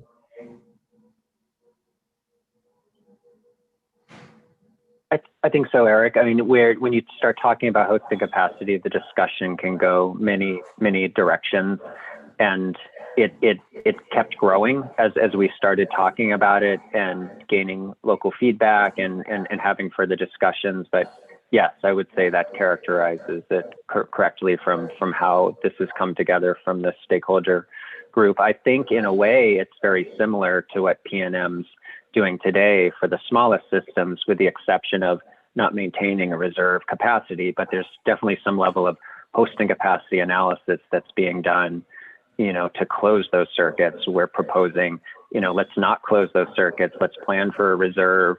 Let's incorporate a similar process to what's actually occurring from afar.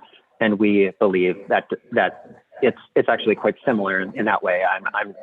But it obviously deviates from what's in the rules. So we're interested in reading the utilities proposal to this and talking over the next couple weeks to see how we may have alignment and how this all may come together. I mean, it's challenging with all these subgroups. There's a lot of interconnecting parts that will quickly find alignment as these concepts start getting more firm. Yeah, correct. And I think it will be very important for our discussions in the coming weeks and months, really, to be clear on what a departure this represents for the way that utilities are currently doing the screening, to be able to focus on, okay, here's the change, and can we all agree that that's an acceptable and feasible change to make. And so I think that's something that we'll definitely want to be able to focus on. And timelines as well, you have that there. That's not necessarily part of the technical issues as we originally scoped them, and then there's overlap with the groups that are working through timelines as well, at least the timelines that we've identified as priorities. And so that will also be a linkage with some of the non-technical work that's currently underway. And then for proposal 1B, what you're essentially saying is that there are certain prescriptions or set-asides, 25% of currently available hosting capacity for future level 1, and then the remaining capacity would be updated and posted monthly, and that once that hosting capacity is exhausted, that utilities would start to look at upgrade planning and alternatives and cost estimates, et cetera. but really sort of a set of expectations about how hosting capacity would be utilized and or thought about by the utilities. Would that also be a fair characterization? From my lens, yes, I welcome others within the group. I'd agree as well. Okay, and then proposal 1C, really looking at the longer term, is essentially the first bullet under the proposal 1C. Utilities shall establish hosting capacity policies, and with a number of particular requirements here about what they shall or may do related to that. A number of details about how that would happen, but essentially that they would establish hosting capacity policies. And again, whether those would be similar to or additional to what they're currently doing. And this would be, thinking about the longer term in terms of maps and collecting information and data over, multi-month or year period, along with definitions. So with that, let me turn it over to the utilities to see if they have any initial remarks they would like to make about this proposals 1A, 1B, 1C. Again, recognizing that you're just seeing these for the first time, and you will have the next 2 weeks to consider your comments and submit those in writing, and also again think about how this represents departure from or extension to your current practices. Zoe, would you like to lead off just in terms of any remarks? I'm going to defer, thanks Eric, I'm going to defer to my internal subject matter experts and see what they have to say in terms of remarks. So I know there's Matt, Kyle, and Travis are all on. If they have anything to say, I'll open the floor to them. Thanks. Looks like Roberto has his hand raised. Should we move to him first? Okay, go ahead, Roberto. I just have a question. I mean, I saw that one of your proposals you wanted to have on the mapping tools, the percentage of load by rate class. I mean, why the rate class is important?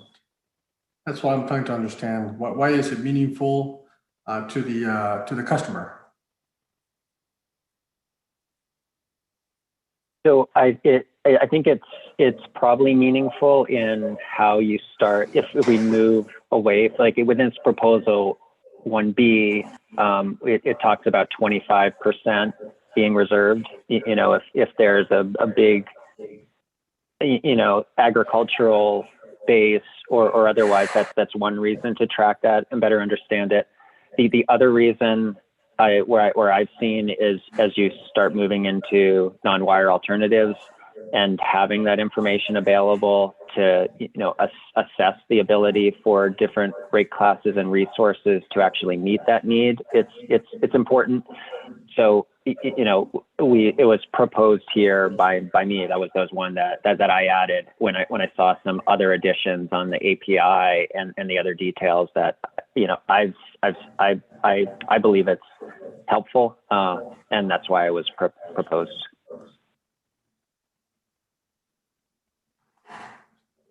Thank you, Roberto. I also see David's hand. David, I'm not. Are you with one of the utilities, or shall we wait until we hear from them first? No, I'm with the utilities. I'm with the Springer Electric Co-op. Okay, please go ahead. Yeah, so I guess my question was, and I thought I caught it early in this presentation, that this is basically based on California Rule 21. And if that is the case, did you make significant deviations from California Rule 21, areas where you thought California Rule 21 was deficient and you made improvements in your eyes? And just kind of give me that perspective. Sure. The vast majority of it is from Rule 21. There's a level of detail that may make sense to include and not include. So there was a bit of a challenge there. Rule 21 is also going through an update right now. So working group 2 and 3 outcomes were approved by the commission last fall, but the tariff is in advice letter protest processes. So there's some evolution of what the tariff's specifically going to say beyond what it says today. So some of the stakeholders incorporated some minor additions. Like I think there was one about characterizing export capacity. But if you look at the screening process as a whole, there is no fundamental difference in any way. We're incorporating concepts like, closed circuits and, other study processes potentially if, the circuits are in reserve or closed for non-export resources. In California, those resources today move through those processes. And, as the stakeholders talked about it, that was an area that we flagged as, okay, how do we address that situation given where we are today and these other processes that we're proposing. So beyond that, I'm not recalling many changes at all. There was just slight cleanup, but the broad structure is the interconnection process there, as well as all the timeline information came directly from there. Okay, thank you very much, Stephen. That helps. Thank you, David, for the question. Joseph from ECE, go ahead. I'm sorry, not ECE. Socorro. Yeah. Socorro, yeah. I have more of a comment, just that, when we talk about hosting capacity, distribution systems where most of these interconnects would happen are dynamic. They're not static. We do our planning, and we plan that for contingencies of outages. So, and during the day or during maintenance periods, we're switching load around. So we're already reserving our capacity for the system contingencies or maintenance. And anytime you add additional capacity, that could add to your rates because you're adding plant. And when you add plant, you put that into your rate base. I just kind of have an issue with, when you're planning and operating a system, these are just not lines on paper. Loads are moving, you're fluctuating load, and you have your normal opens, normal close, and you're operating the system to maintain those capacities so that if you have to move load around, you have that capacity to move that load and not impact your customers. So that's more of my comment on this hosting capacity and upgrades. Those fall into rate base at the end of the day. So just more of a comment, Eric. Thank you. Yeah, thank you, Joseph. And that would fall also under the category of operational flexibility, which is something that has also been addressed in California in terms of the interconnection process and allowing for that in terms of considerations of hosting capacity, to reconfigure circuits and shift loads around, et cetera. So that is something that we definitely have to return to and address as we go through this. PNM, someone from PNM, any comments or questions at this point?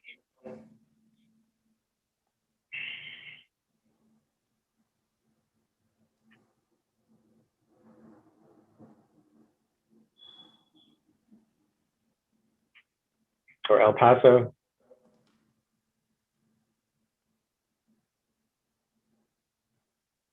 Okay. Zoe, were there others there in terms of your subject matter experts that wanted to make any comments at this point? This is Matt. I'll make a quick comment. I think it was Joseph that made the previous comment, and I kind of ditto that too. California Rule 21, I believe, applies to PG&E, Southern California Edison, and San Diego Gas and Electric. And not sure if there's any more, but I mean, those rules are for the largest utilities in the country. And I don't know if that's an apples to apples comparison with New Mexico. So that's something that I think we need to consider excuse me, consider when we're applying these rules, and what kind of resources and data that we have available to us in these utilities, smaller utilities in New Mexico. So that's my initial thoughts, and I think it looks like there's some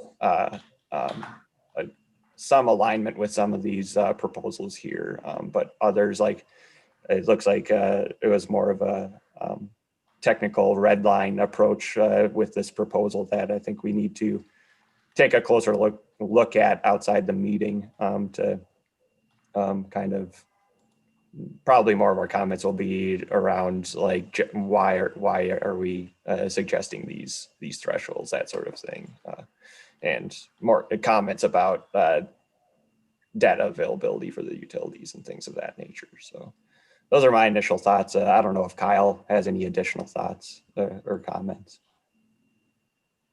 Yeah, sorry. I don't think I have any additional ones to make right now. I'll want to read through this again and give it some more thought, probably before making any more comments, I think, right now. Okay, thank you, Matt and Kyle. And Matt, yeah, what you're pointing to also is, what is the essence of the proposal in terms of what we're trying to agree to or get broad agreement on, versus wording, the specific or exact wording which would go into the manual or the rule, to work through what that concept actually represents in language. But for us to first get really agreement on the broad idea of what we're proposing, so to work through that. Ed Brolin, you had your hand up before from Con Ed. Did you still have a question or comment?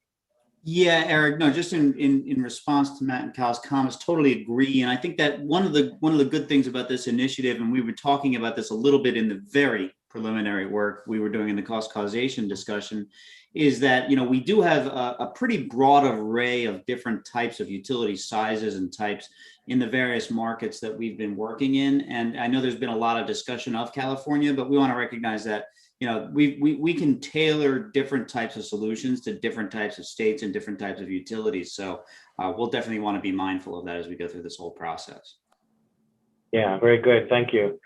Okay, Hey, Eric. let's open it up to anyone else in the working group. Comments or, I'm sorry, who's that?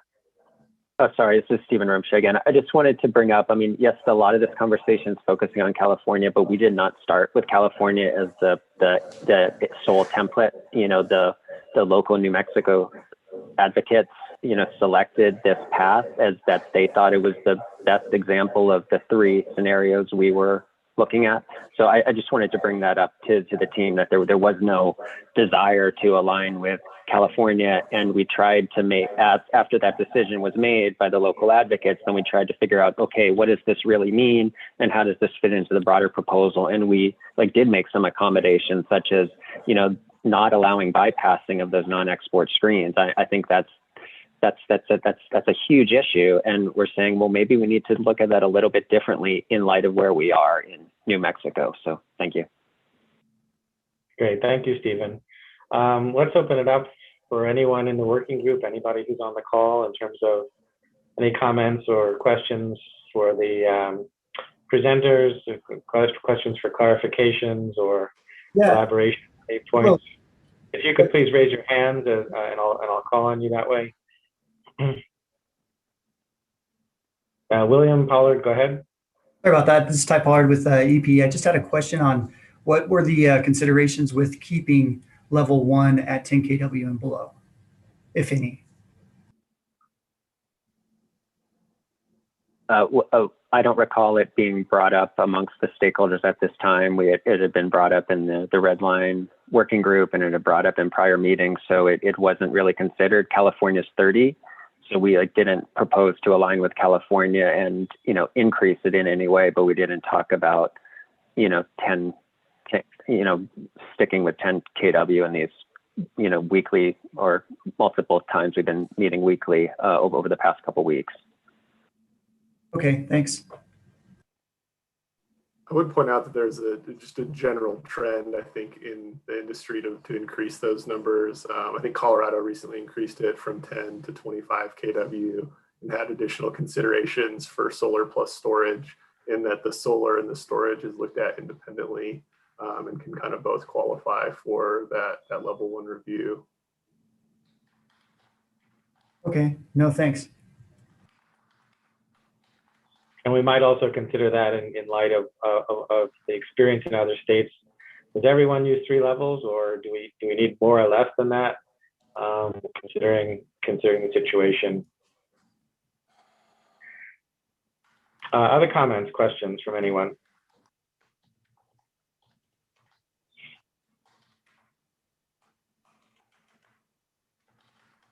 Anything that could help you in your review and comments over the next 2 weeks? And of course, the quality of our effort will result from the degree of scrutiny that we can really give and really have a common understanding of. So definitely we invite comments on these proposals over the next 2 weeks from as many people as think that they have something to offer. Okay, not hearing from anyone else on proposals 1A, 1B, or 1C right now, then I suggest you go on and cover your proposal number 2. Great, thank you. And for this, I mean, we really look to the California Rule 21. We didn't really have a lot of revisions from what we have seen earlier. But given that, Tayopo is going to walk us through the proposal. Thanks, Sarah. Can everybody hear me? So yeah, go ahead. Great. Energy storage is becoming a big deal.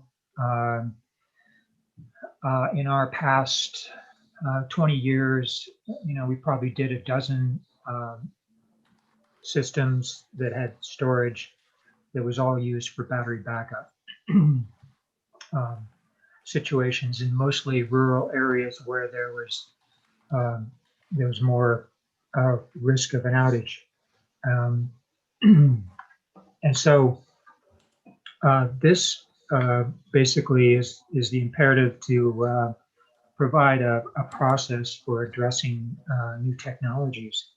And in our specific case here, here and now, a non-exporting system with storage could enable a customer to connect into a existing grid where there is, distribution system upgrades required, like we have in some of these areas where there's grid saturation right now.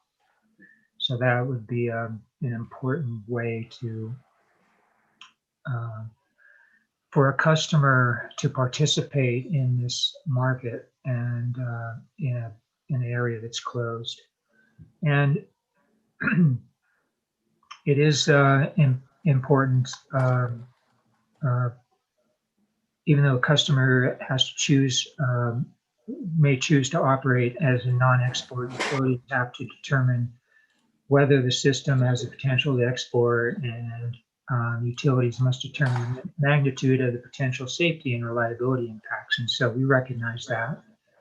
And yet the ability to store energy for use at future times offers amazing benefits, including demand charge management, energy time shifting, flexible ramping, and frequency regulation, and potential for reduced interconnection upgrade costs. So this is really storage is really a game changer that way.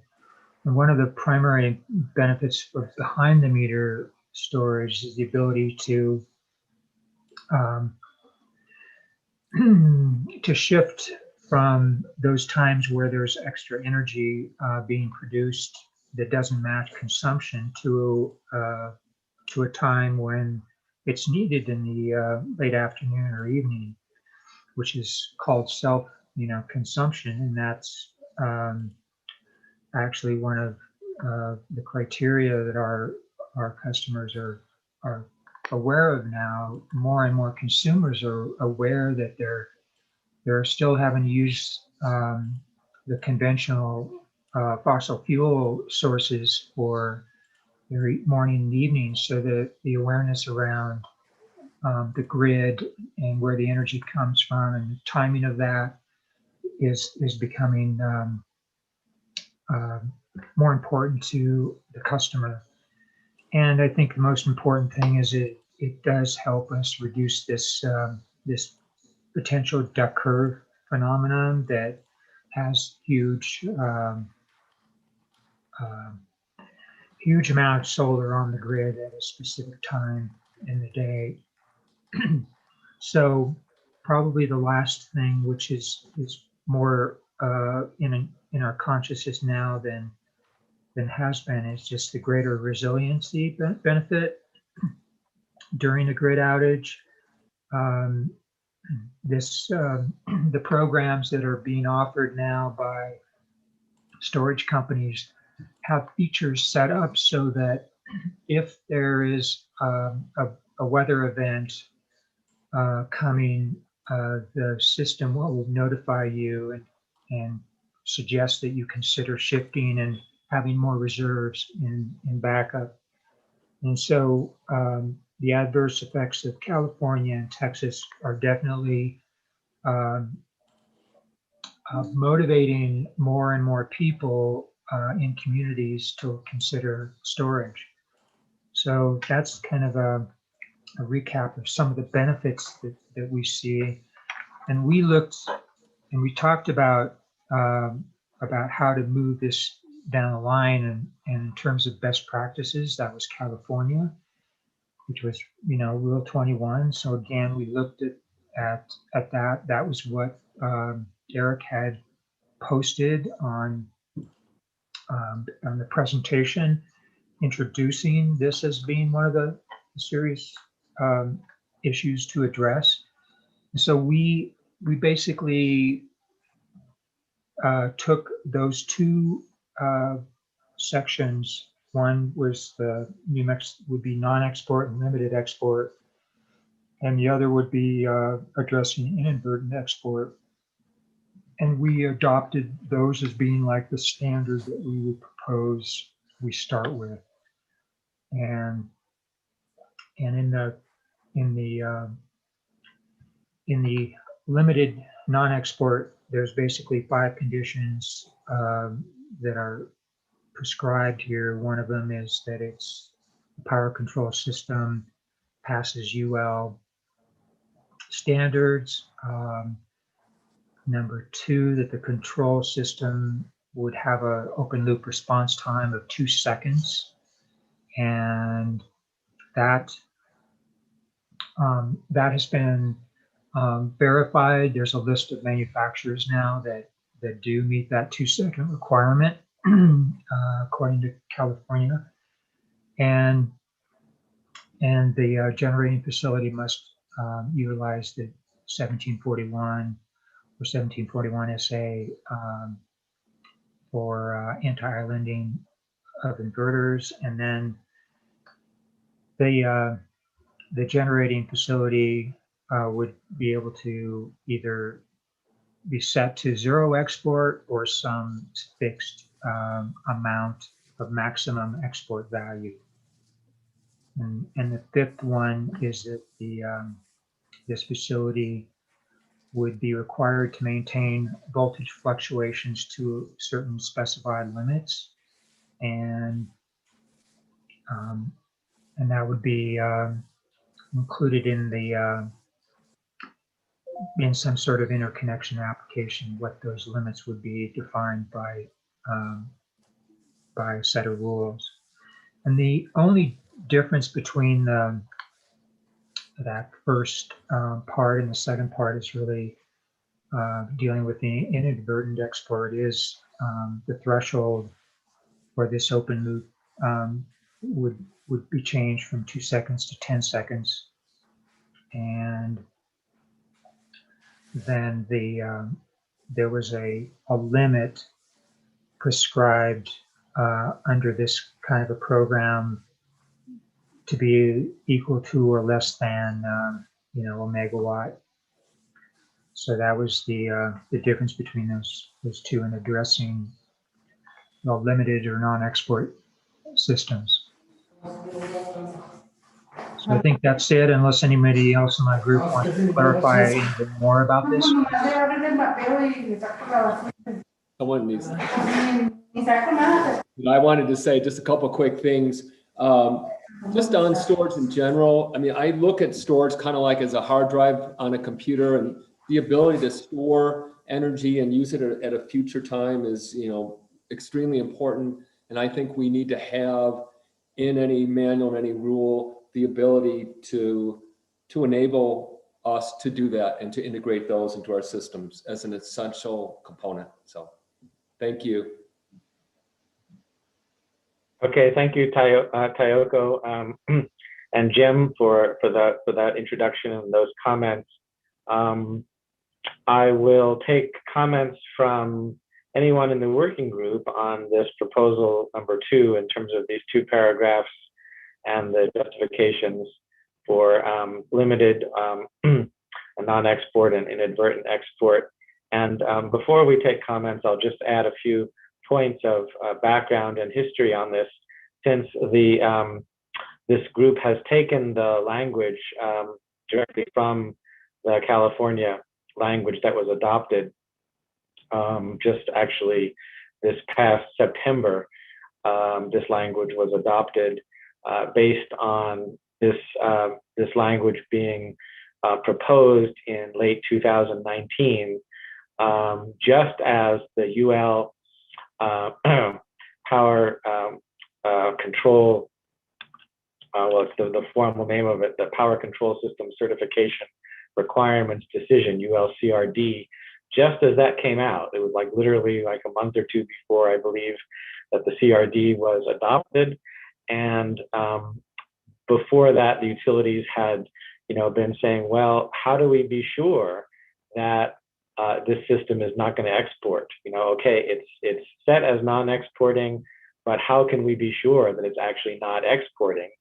And that gets to the need to monitor if there's an export happening or not, or to have some other way of ensuring to give the required confidence to the utility that the system will not export or will only export to the limited degree that it's set up for and expected. And before the ULCRD came along, there was actually no way that the group that wrote this language saw to be able to do that without actually monitoring. But with the advent of this ULCRD, utilities said, okay, we can accept, the 3 utilities in California said, okay, we can accept the ULCRD as a sufficient standard for, we will accept that system will not export or export for no more than 2 seconds, according to that specification, and we won't need to monitor. And that was a big, that was a big change, and it was only possible because of this ULCRD. And then, of course, the other specifications in terms of 1741, et cetera. And so this took place over a number of months to work out this language and to go back and forth between the industry and the utilities to consider what actually the specifications that would be acceptable and would allow this to happen without monitoring, and would allow this to happen such that you could have a non-exporting facility really for the first time. And so that's just a bit of background. Also, there was quite a lot of back and forth on the open loop response time for inadvertent export. If let's say if you have a system that is both solar and storage, for example, behind the meter, and something rapidly changes with that system, that it would need to inadvertently export for some period of time before it could take corrective action, the power control system, in terms of what was happening with that behind the meter system. And apparently the industry argued that 10 seconds was going to allow a much easier installation process, and that 10 seconds was should be acceptable to the utilities in terms of safety and reliability of the system, in terms of inadvertent export. And the utilities, they went back and forth about this. I think they originally were talking about 30 seconds and then 5 seconds, and eventually they agreed on 10 seconds. But that was also an extended discussion. So anyway, I thought I should give a bit of background in terms of how this language emerged in California, since the group has now proposed it as for New Mexico. And I think that all of us should think about, is this appropriate for New Mexico? Is this language, is this proposal, is what is needed in New Mexico now? To this degree, are there other aspects of it that might need to be different? So I think we definitely would like to get comments on this proposal number 2 in terms of its suitability for New Mexico and or other modifications that we might want to make to it in adopting it in New Mexico. So with that long preamble, I guess let me now see if there are any comments or questions for clarification from anyone in the working group on this proposal number 2. If you could please raise your hands.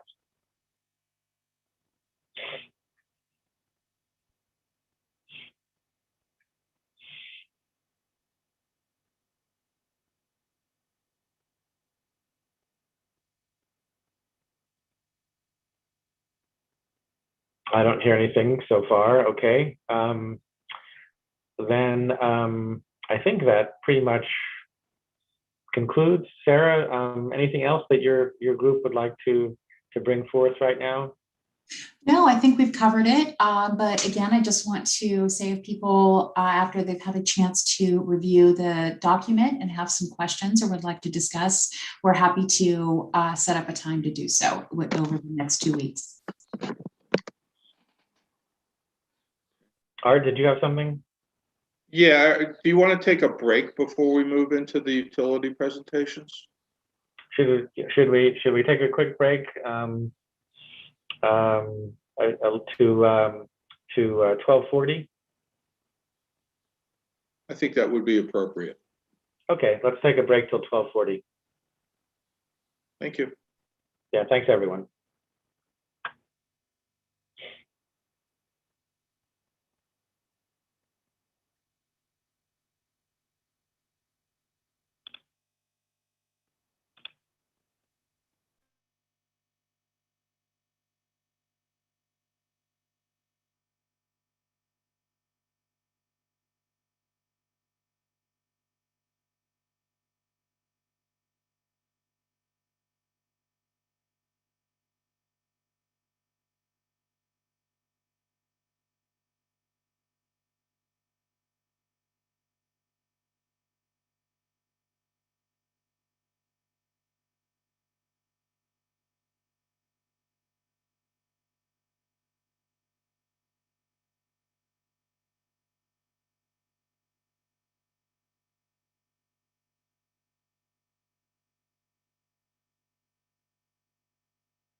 All right, why don't we get started again? The second group, the group of utilities, putting together proposals on these technical issues, coordinated by Zoe Lees. Zoe, I'll turn it over to you for presenting what you've done. Thanks, Eric. And in the spirit of giving credit where credit is due, I have to say that Mike D'Antonio did a lot of the coordination among the stakeholders on this, and I want to just thank him first for doing that coordination. He did a really good job, and also to thank the stakeholders who participated in developing these proposals. It was a collaborative effort. And I believe Matt Hagan has some slides and will do a presentation on those proposals. Yes, thank you, Zoe. Let me share my screen here.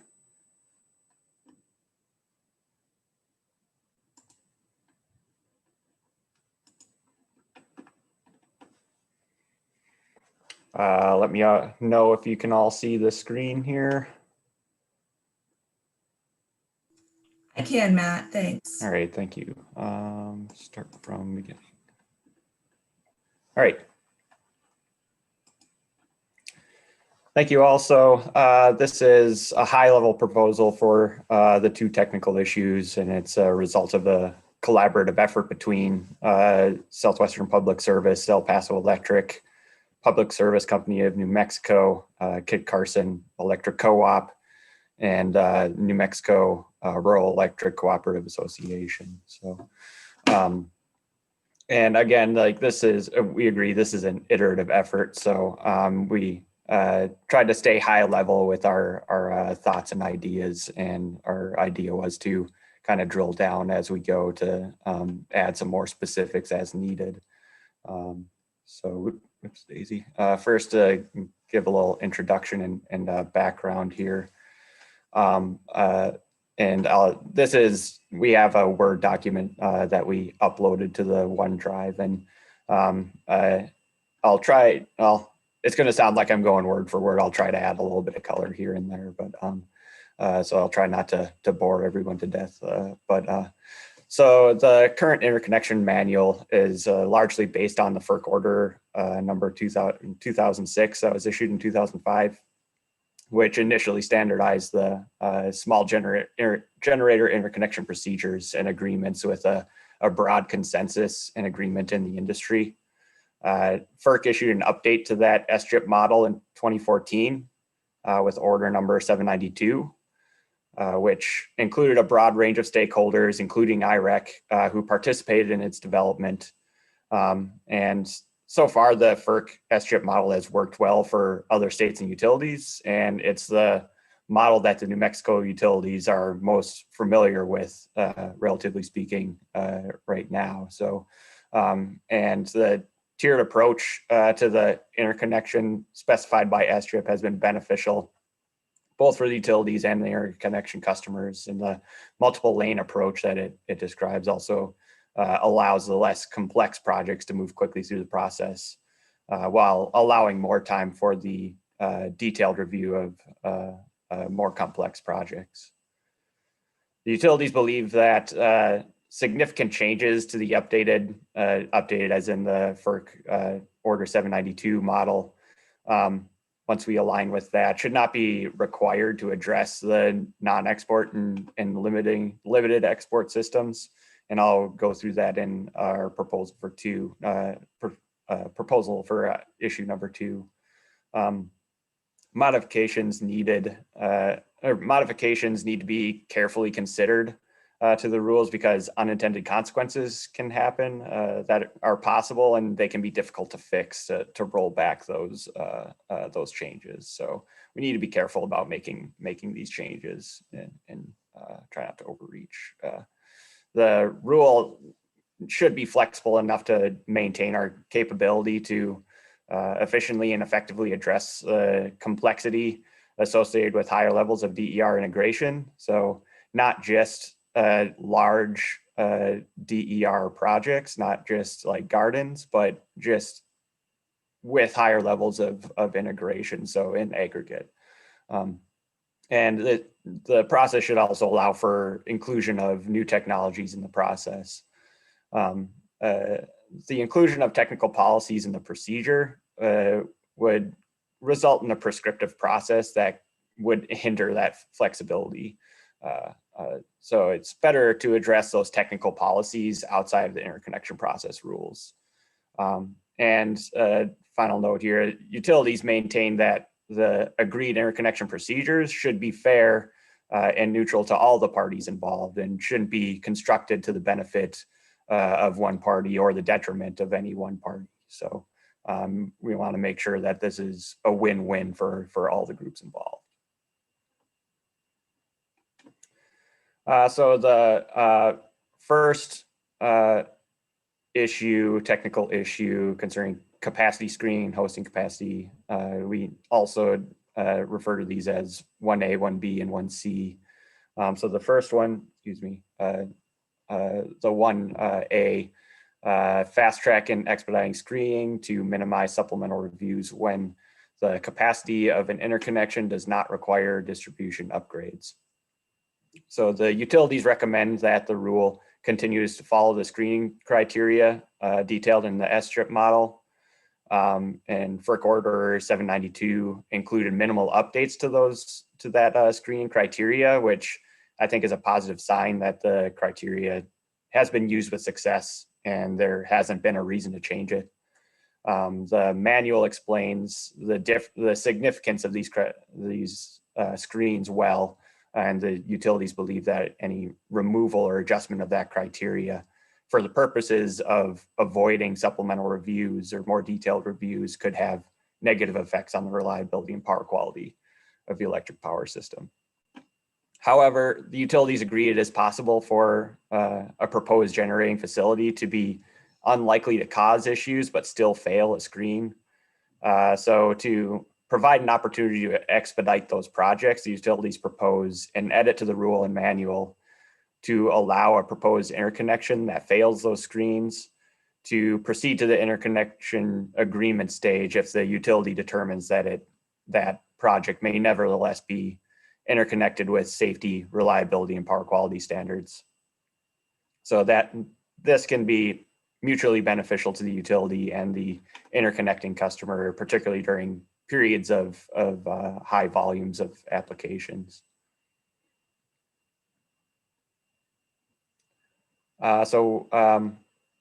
Continuing on with this same 1A issue, the utilities also recommend updating the pre-application process in the manual to align with the updates that are made in FERC Order 792. Although some of that data indicated in Order 792 may not be available to the utilities.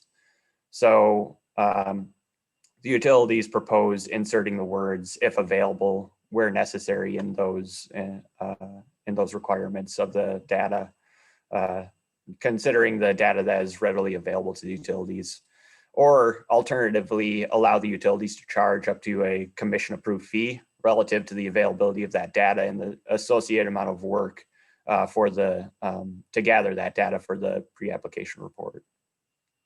The data from the pre-application report can help with interconnecting customer size or locate their generating facilities, such that their application would have a higher chance of passing those screens that they wouldn't have to go to, potentially wouldn't have to go to a supplemental review or more detailed review. And the data could also give interconnecting customers the insight to potentially expedite their own application through the process by skipping screens in the initial review and moving straight to the supplemental review or straight to a system impact study.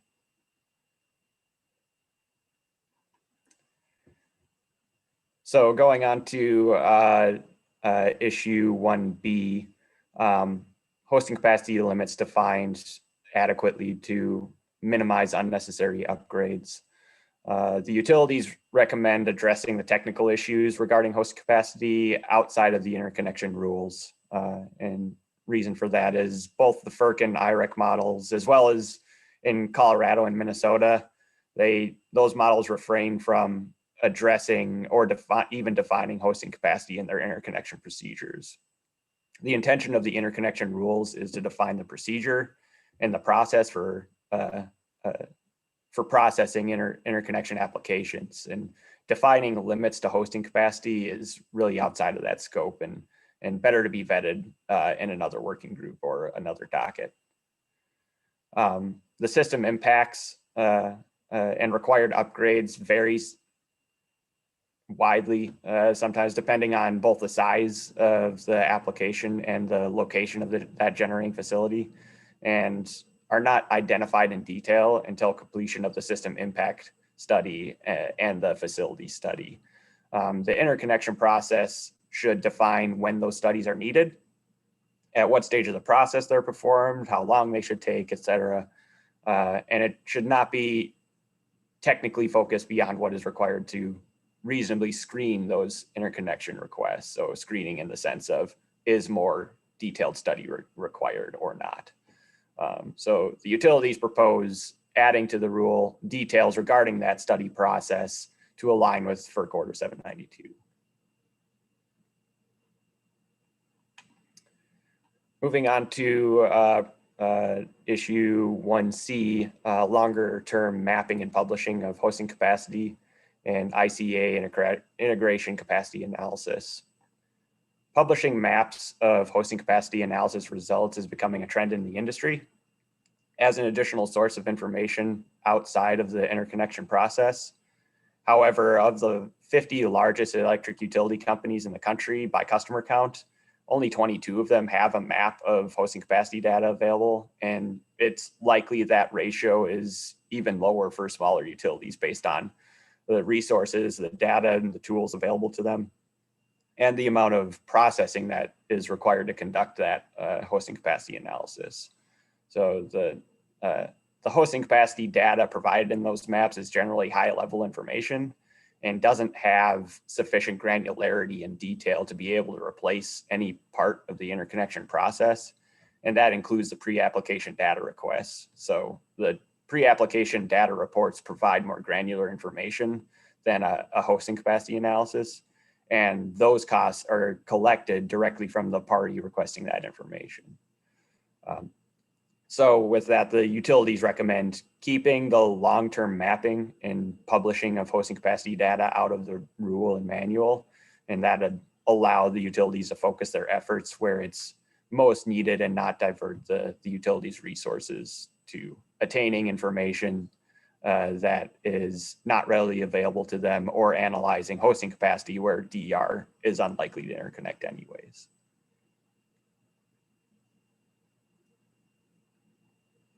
And continuing from that, utilities propose addressing the issue of mapping and publishing hosting capacity data separately from the interconnection rules in order to thoroughly define, discuss, and vet the associated costs, cost recovery, the methodology, the security risks, and the value for existing customers, interconnecting customers, and for each utility.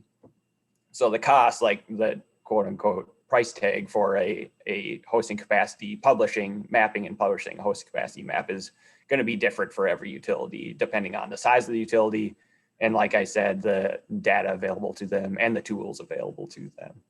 So we think that needs to be thoroughly vetted and understood what that's going to take. So the utilities propose adding a note in the rule that a utility may make a map of hosting capacity data available as an additional source of information, so long as the confidential information remains confidential as already stated in the rule. And the utilities can then be encouraged or incentivized to expand on their hosting capacity analysis and maps outside of the interconnection process.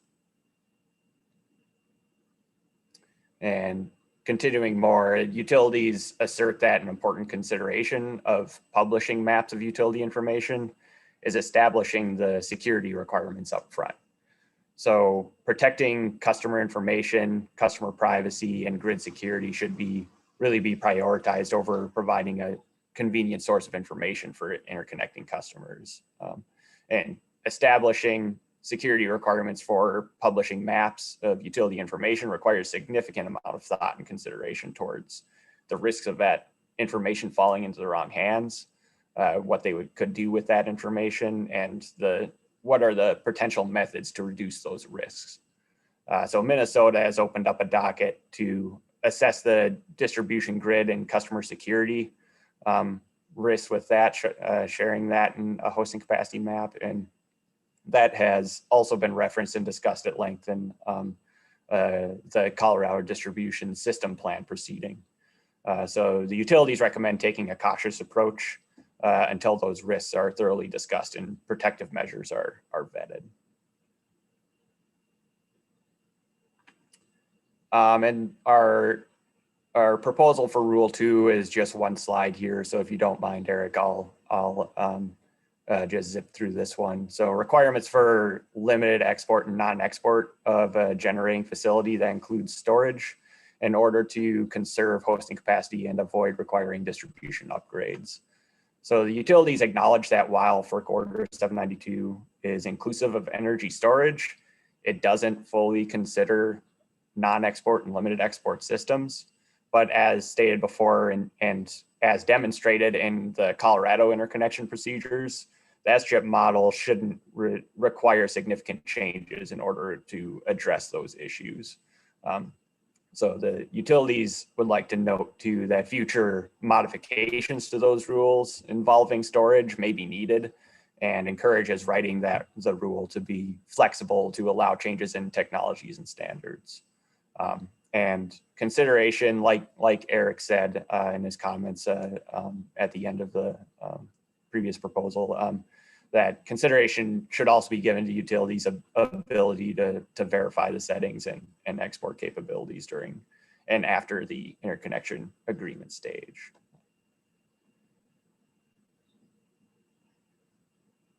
So that is it for our proposal, and I'll kick it back to Eric for now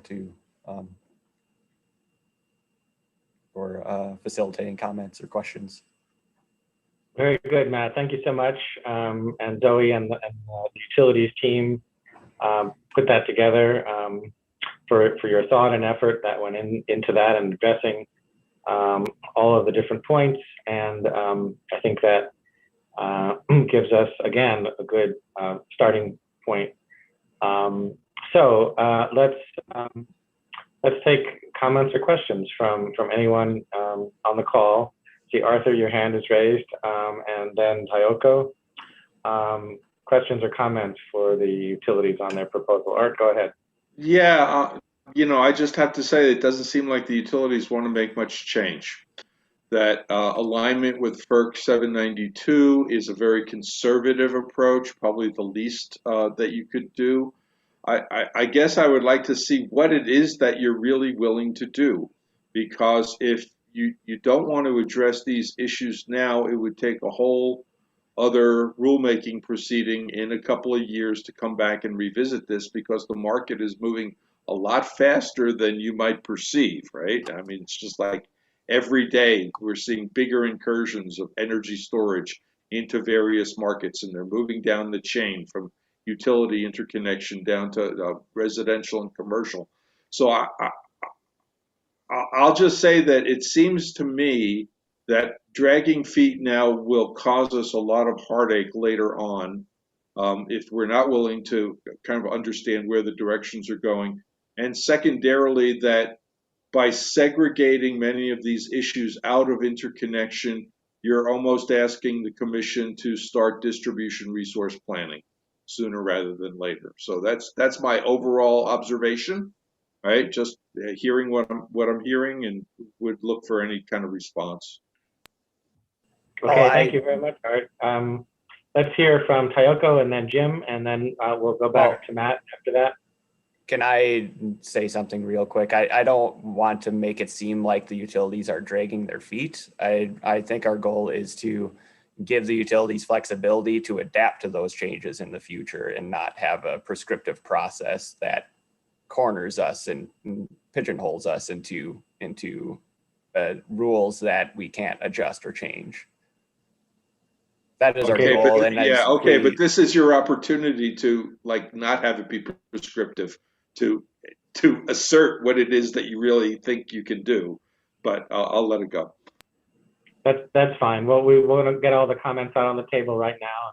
We can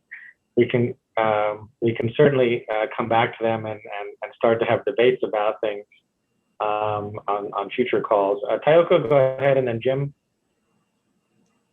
Yeah, I'm curious of those 22 utilities that have hosting maps. How many of those have shut down portions of the grid or closed circuits right now?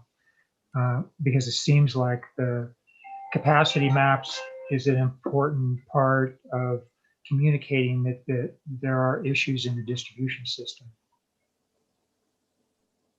oh, sorry. Yeah, I'll respond to it after.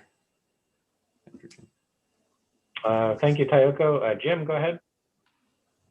Yeah, thank you very much, and thanks for the presentation, Matt. I have two questions. Well, I have a few, but two in particular. Why do you want to define hosting capacity in another docket? I mean, why should we go through another docket? I mean, we got one going right now. And my second question is, why do you want to keep long-term mapping and publishing out of the rule manual? I just think that that's going to help all of us to make things work better. Okay, thank you for those questions. Matt, do you want to respond to any of those now? Yeah, I can do my best here. So for the 22 that have hosting capacity, let me make sure I'm rephrasing the question right from Tayoko. Of the 22 utilities that are sharing hosting capacity maps, how are they communicating the closed circuits that do not have any more hosting capacity? Am I phrasing that correctly? No, let me clarify that. How many of the 22 utilities that are providing hosting capacity maps have shut down circuits? Oh.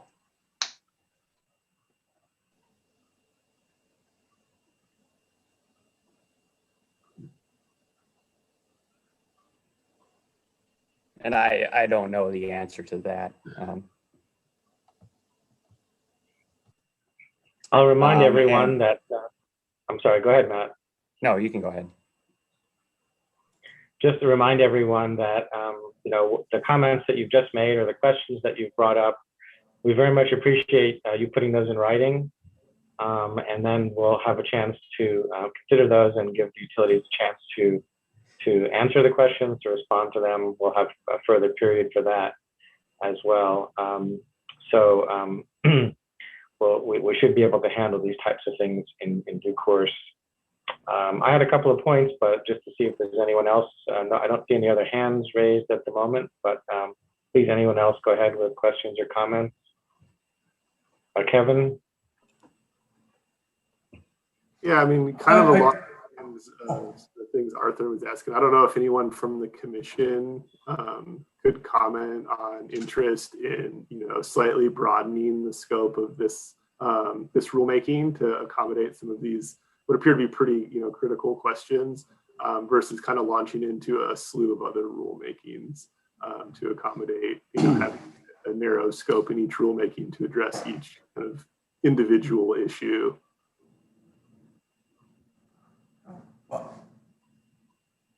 Yeah, thank you, Kevin. And that, yeah, that comes back to a point that the PRC may want to address in some fashion as we go through this, in terms of, you know, is this it? Is this the rulemaking that we have, or is there, you know, anticipated anything else? And you know, if this is it, what really are the expectations for what we do here and now? Sure, just realizing that there's a level of, you know, cost, effort associated with opening a rulemaking. Obviously, we've seen what's gone into this one, into a slew of other ones. I think we've seen other states that have addressed it, you know, holistically with a lot of different rulemakings. Colorado being the example, and it's been a multi-year process. The interconnection rules were just completed there, and it was over 4 years in the making. So I'd certainly encourage folks to think of ways to streamline that based on lessons learned from other states and markets. Yeah, thank you, Kevin. Roberto, go ahead. I just have a comment, and I mean, this is for well, I'll address a question to Mr. Tayoko, but anybody who's a large proponent of the large hosting capacity maps, do you guys know if those maps in California or any of those large 55, if those hosting capacity maps have prevented customers from or having feeders that have been impacted, or what are the benefits of that hosting capacity? I mean, have we seen that the customers have been always able to add, apply without any system or any feeder impacts? There's going to be a point with or without the hosting capacity maps that the feeders will be impacted. And that's where I think I like to have a little more clarity if those, if they have encountered any of the issues that utilities are encountering without them.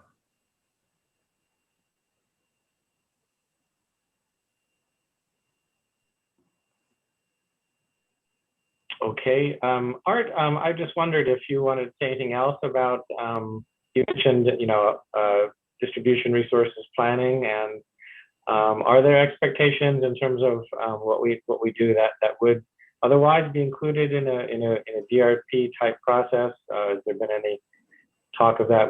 I don't think that was really scoped in phase 2 either in terms of where that would go, but is there anything to say right now in terms of thinking about a DRP type process, which would bear on whether we address these things like capacity maps now or defer them to some other point? Okay, well, I can't really speak to the commission because the commission has not weighed in on this stuff. I will point out that distribution planning is one of the action items from the state grid modernization roadmap. So it's definitely an issue to be considered in our deliberations on how to prioritize the commission's current resource constraints. It was, put to the back of the queue, basically. Right? It doesn't mean that it would not be taken up again. What I envision here is I see a pretty big gulf between the proposals that were heard from the industry group and the proposals from the utilities. What could happen is that we try and find some areas of common ground as we go forward, but there still will be loose threads, right? And the loose threads would go into the report and ask the commission to make a decision about. And one of the outcomes of that could well be that the commission says, we can't decide this now. We think it needs more vetting. Let's put it into phase 2 or have a phase 3, or this would be best addressed as the utilities might propose in another forum. And this is what we're thinking about. Right now, the commission is so divorced from what we're doing right now that they don't even know what we're doing right now. Right? So everything's preliminary, right? It's just I'm sensing this gulf, and I see the inevitable outcome of the gulf is that we try and bring parties together to agree on certain things, and if they can't agree, then the commission gets to decide. Right? That's kind of how the process goes. Yeah. Okay. Thank you. And yes, definitely in terms of participant comments on both of the sets of proposals from the utilities group and from the industry group. One thing that we would definitely want to see is assessments of how far apart they are, or what aspects might be reconciled or find common ground over, and what aspects seem to be very far apart or would be distinct and really we would be unable to essentially consolidate or integrate together. And that will determine, our process and how we can try to achieve some convergence or consensus, given what we've seen today.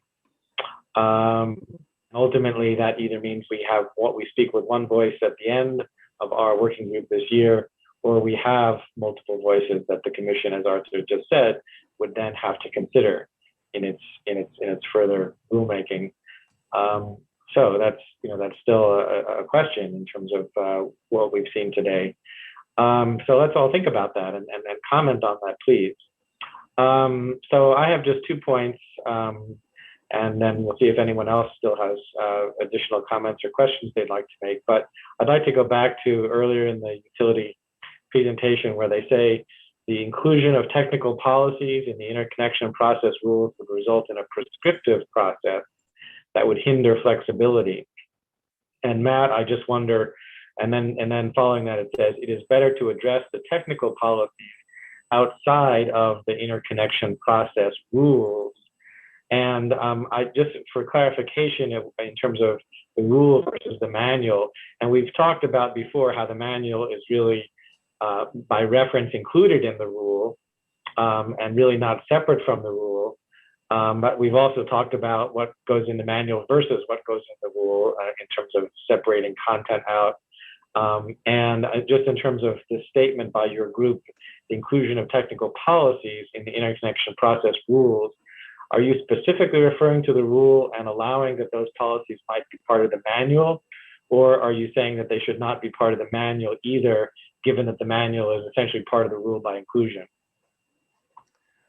My interpretation of the manual is kind of more details of the process, and I didn't see much for technical specifications in the manual. Like in Minnesota and Colorado, we have documents separate from the procedures that is a technical specifications manual where those are defined and approved by commission.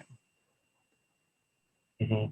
So essentially you're saying that some of these technical policies or technical specifications would be outside of both the rule and the manual, and therefore outside of the scope of what we're essentially tasked to do right now. Correct. Yeah, okay. All right, good. And then my second point, just to get a little bit more clarification on, let me go down here to hosting capacity limits.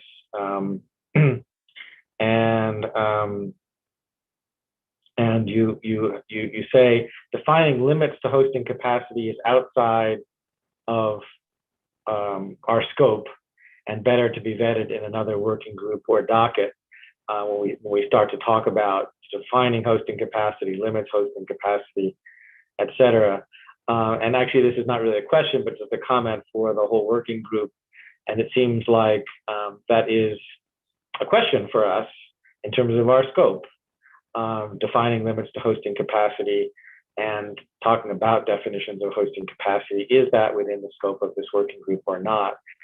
PRC may want to weigh in on that to give us further guidance about that, but your proposal has brought that question to us now. I don't know that we've explicitly started one way or the other, saying that's in scope or out of scope, except that it was a question that's before us that we've been asking since the beginning.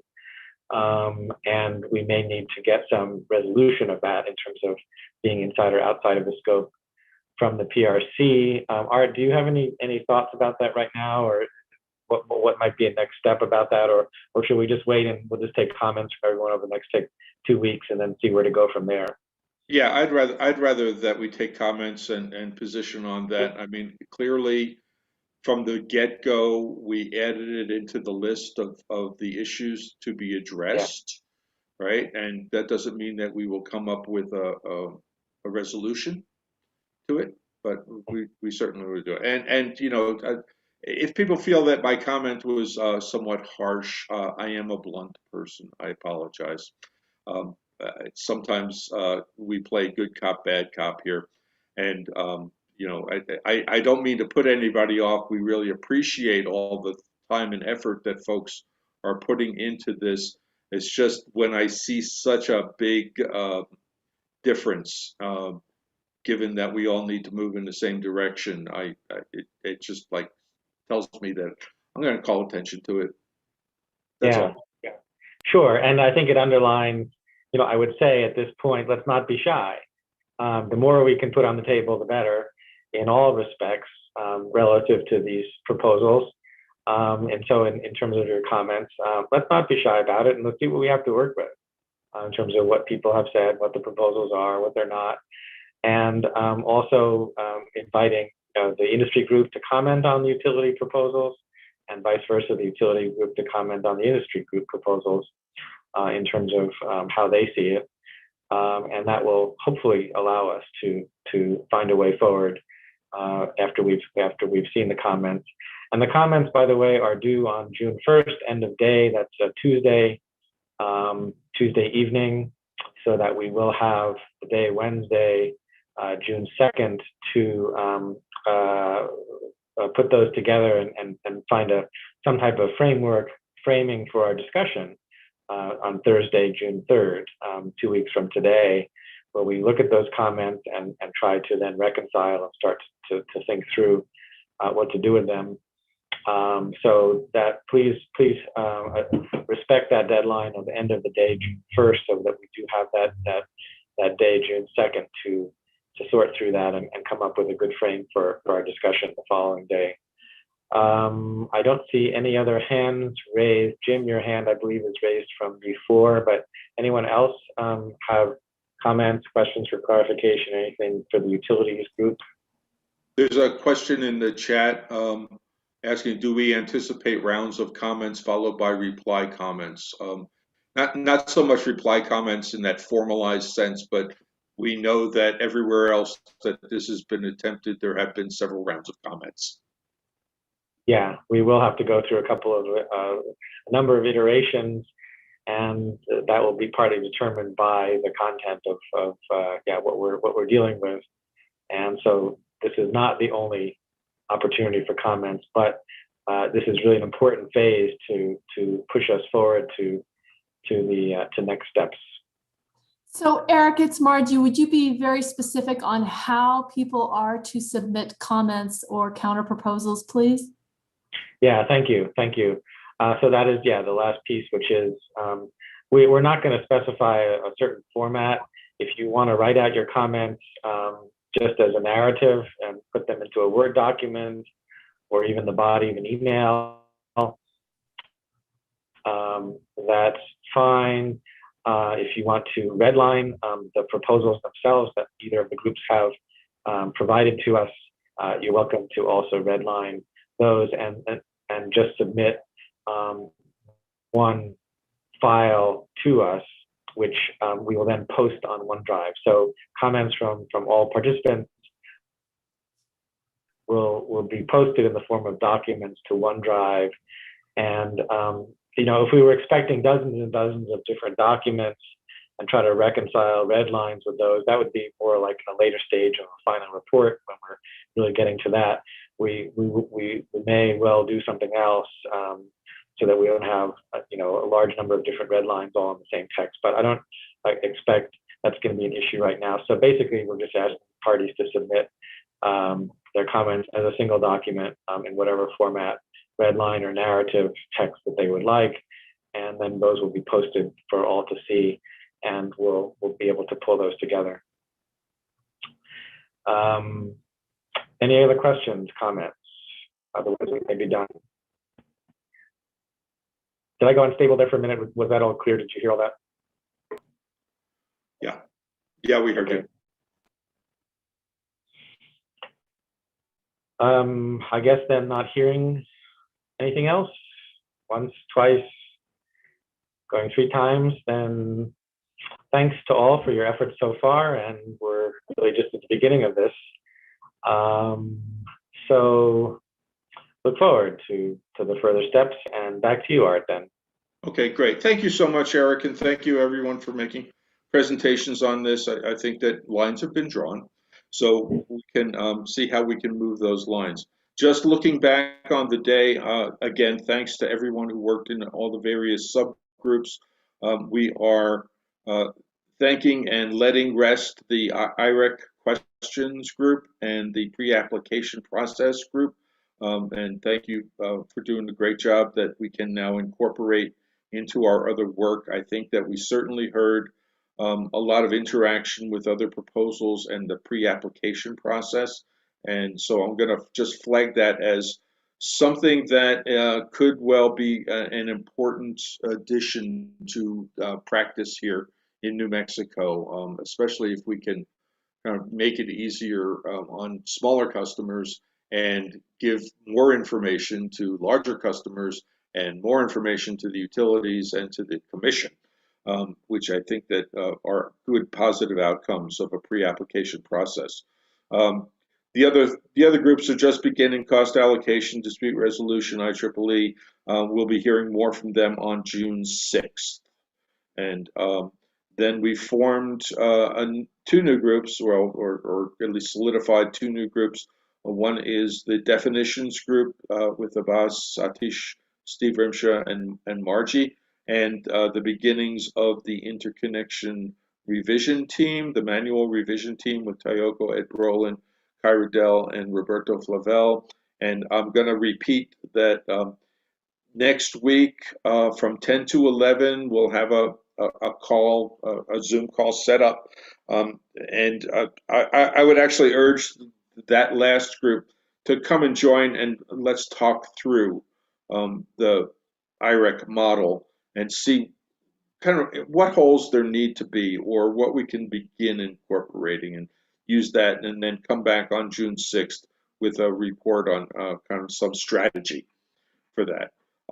That's pretty much all I have, aside from reminding folks that the commission is opening up a rulemaking on community solar. It's also going to be opening up a rulemaking on integrated resource planning.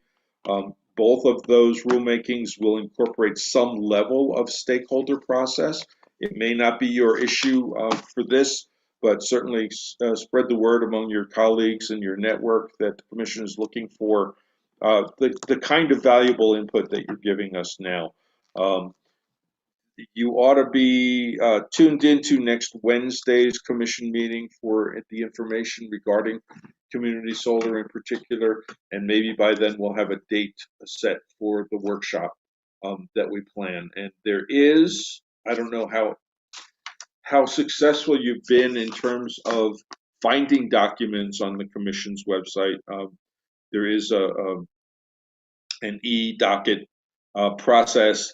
It really helps to have the docket number, so I'll give you the Community Solar Act number again, which is 21-00112-UT, and you can get a copy of the initial order. Should already be posted up there, or will be by, what is today? Today is Thursday. Should be up there tomorrow with all the other information for next Wednesday's meeting. Okay. So that's it for me. Anybody got any particular questions or issues before we close off? Margie? Just to add that initial community solar rulemaking is in the meeting folder for today's meeting. If anybody wants to see the documentation from the PRC so far. And please go in also by that same June 1st end of day deadline and add any stickies to the issues that are being addressed so that we can include that as part of our record for these proceedings. Thank you.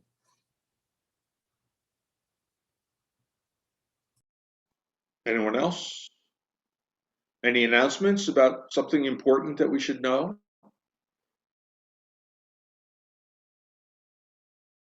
Hearing none, I will adjourn this meeting, and thank you all. Thanks all. Thanks, Arthur.